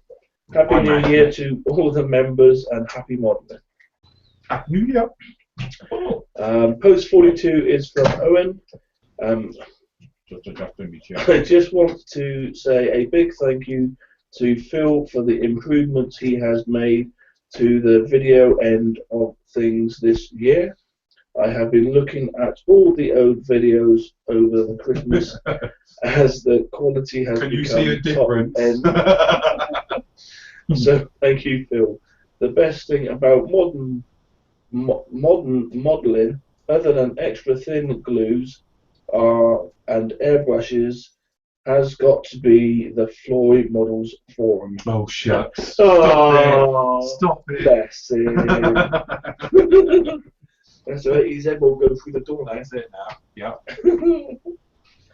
Post 43 is from Ian Mackins. Evening, everyone. Hope you all have a happy new year. To Phil, reference the paint finish on the truck. Were you going for a pearlescent finish? Then you got it spot on. Mm-hmm. I'm sure it is meant to look like a normal paint finish until light hits it and you get the metal sparkles appearing. Or were you thinking of a prismatic type finish, which will give you the rainbow type effect when lights hit it? Or you are into the color change paints? No, this is supposed to be prismatic, which I thought gives you the rainbow effect to your colour. So as the light catches it, it goes through. And don't get me wrong, it does do it. And it's given it a... I don't know, how would you describe it? Because you saw it before. So you've seen it both ways, where they haven't technically. So you saw He's it before. colourblind. He won't see it. Well, I know that. You didn't notice the sparkles though. There is. It's grey. I would just say that it just looks a lot flatter, and you've lost the deep blueness that was there. Yeah, all grey in your case. Yeah. It seems like you've just gone and put a flat coat on it. Hold on a minute. You wired up your house the other day when I was there. That's right. Well, just thought about that. It's only Didn't think it was that safe. There's only two colours. You can't go that one, can you? It's Yeah. 50-50. Yeah, that's it. It's that thing again. We're back to that thing again. Cut the grey Well- wire. One doesn't have a sleeve, so that's fine. All right, so it's And the other 50-50 now. Yeah, it's all right, love. Plug that kettle in. You're fine. Why do you think I'm making up drinks? That's it. I didn't want that. So yes, from my point of view, it's just doing what it not said. It's just I thought it would have a gloss effect, because also I thought this was this stuff in gloss, if you know what I mean. And when this video part goes up tomorrow, I'll put it up on the site tomorrow at lunchtime, and you'll see what I'm on about really. But at the moment, it's just lost its It's not as look. sharp as what it was. The one thing it has done very, very well, it's got rid of any imperfections in the paint I had before, because you'll see it on the part as well. I had what I believe was a hair had gone into the paint whilst it was still wet, and then somehow had been pulled out, not by me, but it looked like a proper scratch in the paintwork. Gone over it, gone. You can't see it at all. It's done a beautiful job. It's just that, I don't know, it's not what I thought it was going to be. So what I might do, which God help me, is have a go at glossing with the automotive stuff I've got up there, which is how I did the Hawk. Mhm. Something like the tail, and then just seeing what happens. If it doesn't work well, I can always redo the tail quite easily. And if it gives it that luster and everything we're going for, then we'll stop there.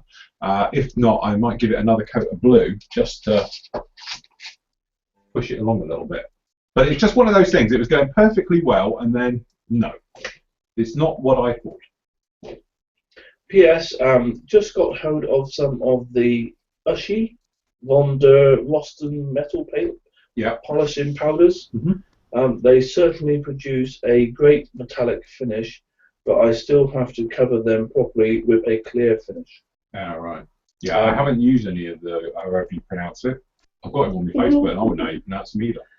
Many thanks to all the fantastic year of modelling building. No problem. Post 44 is from Tony. Hi Phil and gang. Phil, can you spot my login problem? Sort my login problem. Can't log into main site. Cheers. All the best for the new year and to the team. Right, I'll have a look in, after the show. When's the next Yorkshire meet, Steve? I'm owed.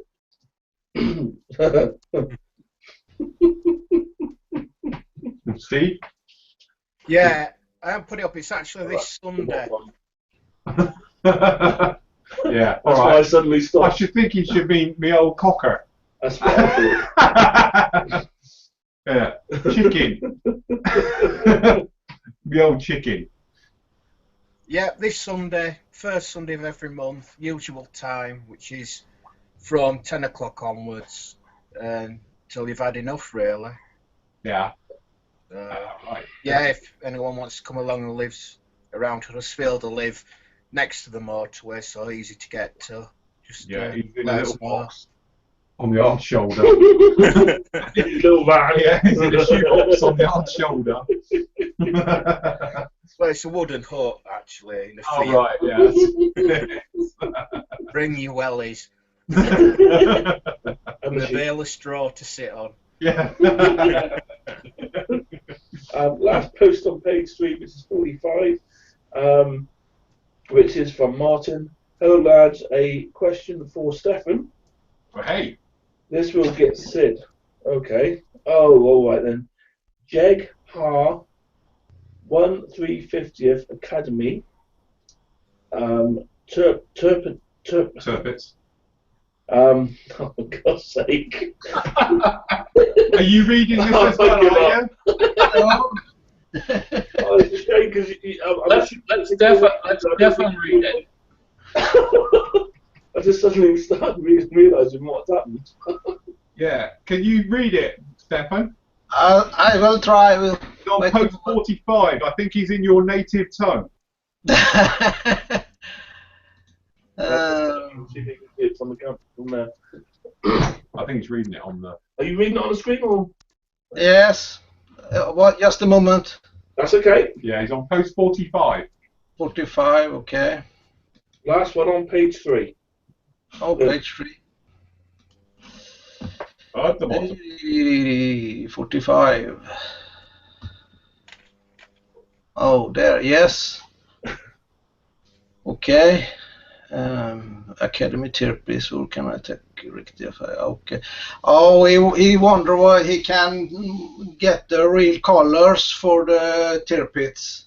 Ah, why did you say that? Because you wanted it to be awkward for me. Yeah, just did it once. Right shades. Well, I will go with the life color. They have the. I have a set here. I just want to know why he's using so many swear words in Swedish. It's set from life colors. Kriegsmarines color. They have the right shades. I've used them on my German chips, and I think they is really good. Can be a bit tricky to in the airbrush, but with little practice and right thinner, their own thinner, it will work good. So there we go, everyone. We've proven and we found somebody who uses Stefan's language. Stefan's language and life colour. Oh, he's a Norwegian. That's it, Norwegian. It's the same bit. Oh yeah. One side, one on the other. It's the neighbours. Also, any date on the pigment release yet? Yeah, next month. Not as in next week. It'll be a bit beyond Next that. year. Next but year. Yeah, it's definitely next year. Put on. Yes, no. It's just that the company who make the pigments for us, it's just that they're playing with different shades and various things, and I'm sort of, well, being lumbered in charge of it because they don't know which ones we're doing. It's all right. I'll be the back door, won't you? So first post on page 4. You need to do your India picture, don't you? Any picture? Yeah. First post, which is 46. Which is from Kevin. Good evening, everyone. So that's what you all look like live. Hope you all are well, and the gods you have as guests. The main 35th, the D9R arrived today.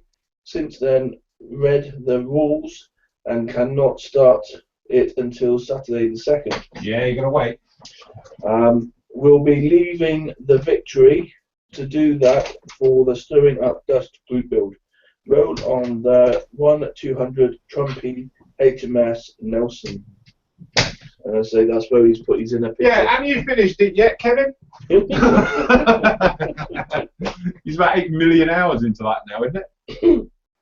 Looks like there's a lot of work done. Very impressive. Yeah, I must admit, looking at it the other day, and you had the photos up with all the wriggly bits and all the small bits. That's quite some piece of work there, Kevin, I must admit. And you got to find somewhere to store it. Well, yeah, that's it. Good luck with that. Especially around Bridgewater. Oh dear. Hey, look, that could be my friend's house over there. It could be. Because Kevin lives just up to the road from Dave, who's been on the show as well. There could be a joke within that. But what, Dave? Bearing in mind, everybody knows everybody in Bridgewater. Well, they're normally brother and sister, aren't they? That's what I meant. She's not there, she's out with the dog. I was trying to put it delicately. Oh, she's out with the dog, so it's alright, we're okay at the moment. Post 47 is from Mark Roberts. Good evening, gentlemen. A few questions. I'm looking for a 48 F-18 Hornet, which is the best value for money. Well, the value for money, then yeah, the Hobby Boss one. But it depends which one you want to do, you see, because they only do the A, B, C, and D. If you want the E and F or the G, then your only other options for that is Revell and Hasegawa. Which is the best colours for F-16C? Again, it's all on me tonight. Personally, I would go with Black Night Fighter. yeah, the black. This is the black version. I'm just trying to grab them off. Black. Yeah. I'm just trying to get them here. So you will need. I'm going to be really clever here and remember the numbers off the top of my head. That's the trouble I'm having. So yeah, if you're going to go down the old guns, which would be my preferred choice for doing it, then you've got the Federal Standard colours, which is 36270, which is H306. That is the belly colour, I do believe.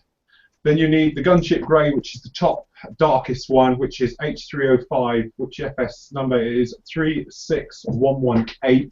You can use Tamiya X24 as well, it's the same thing. And the last one you'll need is the other grey, I've got to remember which one it is, which I can't find. Everyone chatting at the screen now saying, no, it's such and such. Ah! Oh! Got it. That's bang wallop. Is 308, which is Federal Standard 36375. Now, if you want to be particularly clever, the 320 and the 306 and 308, there's not a lot of difference between the two.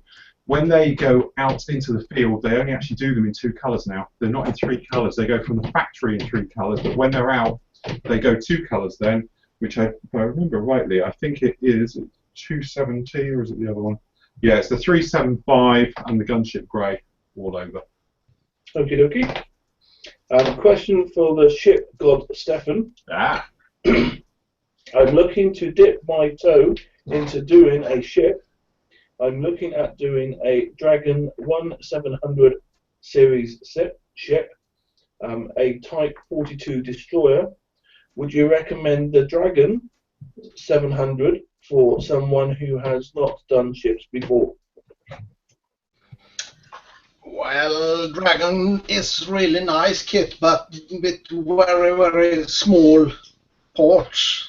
And in 1 to 700, it's really, really small.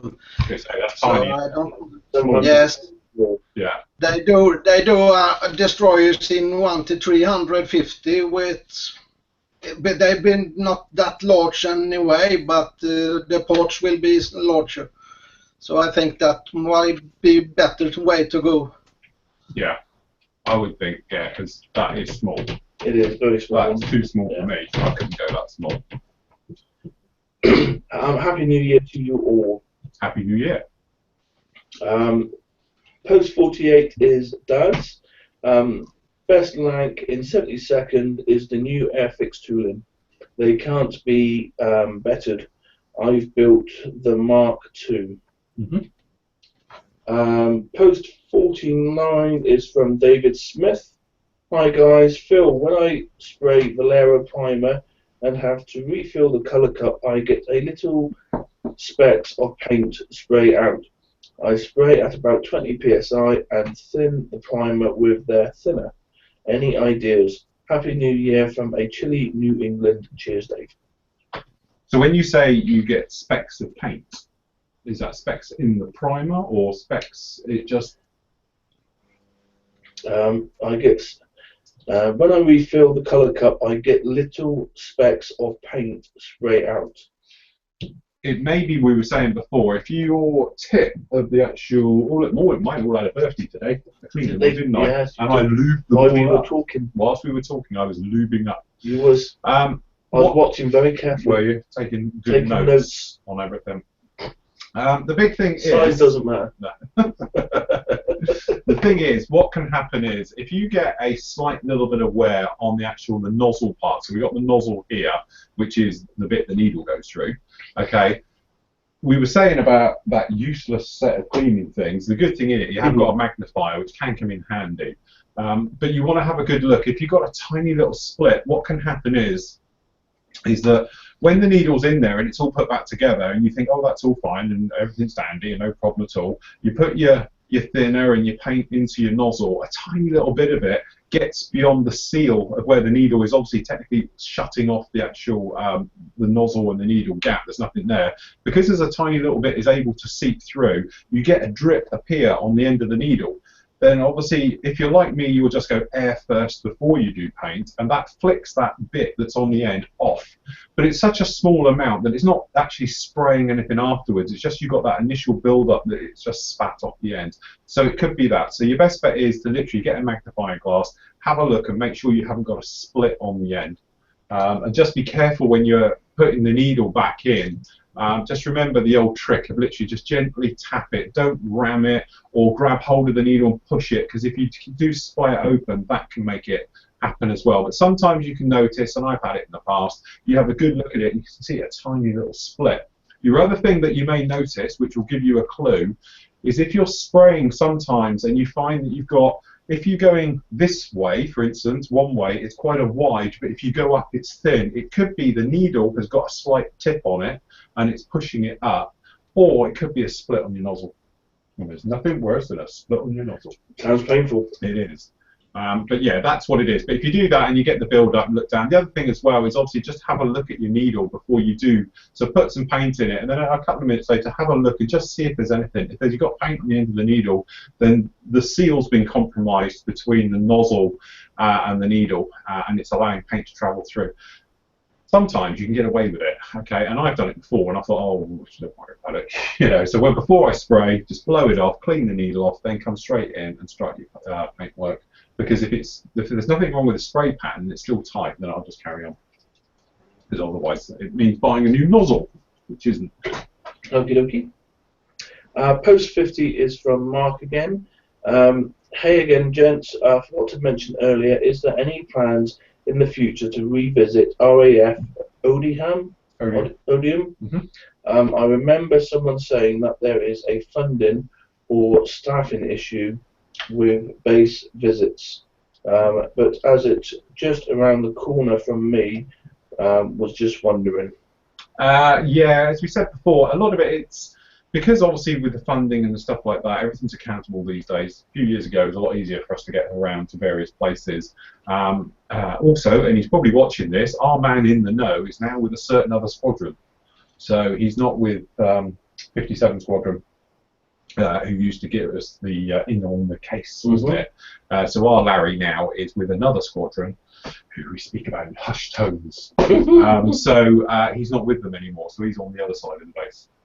So, but yeah, so as I say, a lot of it is, it's that thing of, it's the right person to know, who can speak to the right people, who can get us the approval, because it's not easy to get, I don't know, quite a few of us went to Odium, I can't remember who it was now. Is that on the Schnupp? Yeah, it's about, I think there was like 20 odd of us went, so it's quite a lot to take around the base. It's not like slipping a handful of us in the back door.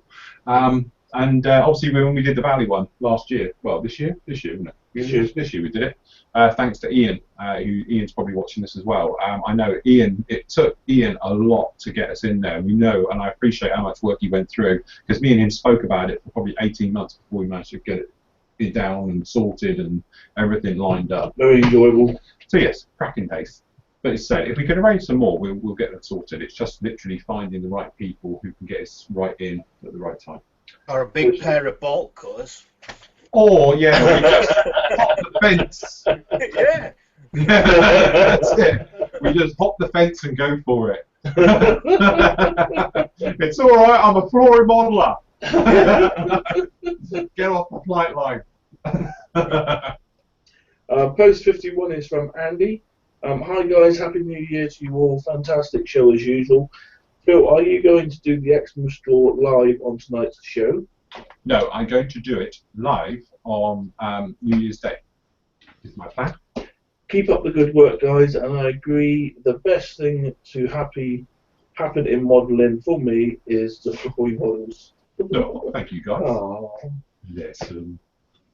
Post 52, which is from Jason. Good evening, gentlemen. I have a 72nd E2 Hawkeye sitting in the box waiting to be built. I'd like to know what masking method Phil used to paint the dark circle around the outside of the radar dome on his 48th build. Is it easier to paint the dark ring than mask for the lighter inside colour, or the other way around? My 72nd kit has a raised panel line separating the inner proportion from the outer. So I think achieving a hard edge in a circle with tape would be difficult. Also, does anyone have a low-cost recommendation for a new airbrush hose? My old 10-foot hose sprung a leak, and I was hoping to construct a new one from the hardware shop. Right, first of all, this is where I need Martin. We know Martin's watching this because Martin's one I did for him has got the hard black.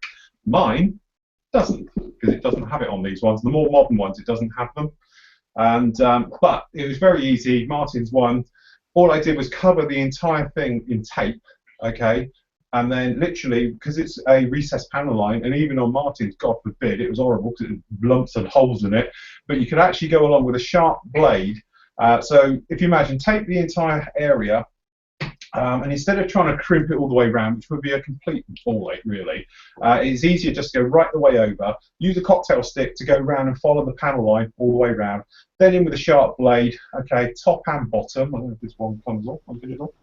I don't want to force it, it hasn't been off in a while. I won't pull it, but yeah, you can then, normally the frisbee, it's just like this, and then literally just cut it all the way around, both sides, unpeel it, paint it black, then unmask the entire thing. And that was just my easy way to do it. Again, neat black paint, straight down onto it, and away we went. But Martin's, if I remember rightly, this has got a thicker panel line around it, but say it's many moons ago now. Cool. In fact, Martin, when did we do that? That was a long time ago. That must have been around about 2006, 2007 we did them. So yeah, it's many moons ago anyway, but right the way around like that, no problem at all. Very straightforward, saves a lot of messing about. Hose. The easiest way, you can buy this pretty much anywhere, but this is Harder and Steenbeck's own one, but it is, all it needs to be is basically, this is just 1/4 inch pipe, but you just need it to be like 3 bar pressure, and that way it won't blow up on you. But this is literally just 1/4 inch diameter clear piping. You can get it most places, and then just take your fittings off of the one you've got if they do detach. These ones, I've got the ones which you can pull off. And to be honest, the only drawback to it is this has probably only got a lifespan of around about 2 or 3 years. What will happen is I will get a bulge up here, and then at some point it will come off the side. So all I do, and what it is, it's just because this is always under pressure, because I never bleed my tank, it's always pressurized. I'll just come back a bit, cut it off, and then reattach it there. But up here it will just get very weak because the pressure is obviously bulging at the top.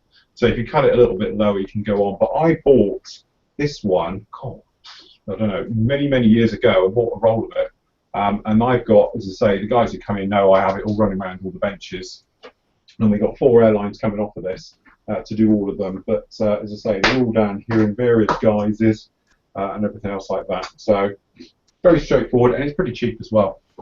Okay. And you can do it like that. But yeah, 1/4 inch standard pipe you can do it with. Kevin Aries. Who? Kevin Aries. Right. Post 53, but all I've got is LOL. Oh. So I don't know what that's in regards to. Oh. Well, he's obviously laughing at us. Hang on. Oh, hold on. Yeah. Bridgewater, Somerset. Oh, he's just got that one. Yeah. Yes. I've seen where he's come from. That's it. Says it all. Sorry, Kevin. No offence. Yeah, go and see the Thistletons over at Pear Tree Close. Sent by Flory. Yeah, just say I sent you. It'll be fine. Post 54 is from Tony. Question to take the pressure off Phil. Here's one for Sid. Oh, okay. You keep dipping into the tub of Haribos. What's your favourite? That's good. They got some nice. I don't know what they are, but they're almost like cheap jelly babies. Well, now you've fingered them all. Cheap Yeah, jelly I babies. like them as well. They're quite nice. Yeah. But I thought it saves you having to eat them all. See? Oh, thanks. So, in fact, you're taking the pressure off me. Yeah. We've got the big chunky ones over there. They've still got tons of it, everyone. Thanks for the guys who sent them for Christmas as well. We're just going to keep popping them in there. Definitely. All of them going in. Just chuck them all in that one. And it looks like we're up to date. Are we? Crikey. Yeah. Really brilliant. Thank you, guys. Yeah. I've just refreshed it. Yeah, no, we're all Looks good. like we're up to date. Crikey. We're on time. We are. Well, we're not actually. We're half hour over, but it's close enough. Right, we do have to mention, whilst we're all here and Hans is here, what date did we say? The US one? The 3rd. Right, okay. This is the 3rd. Oh, God, that's next week. Yeah, Saturday. Saturday. What is in this Saturday? Yeah. So we're doing 2 this week.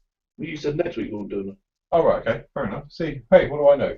You're my new PA. So you have to arrange it. Sid has arranged.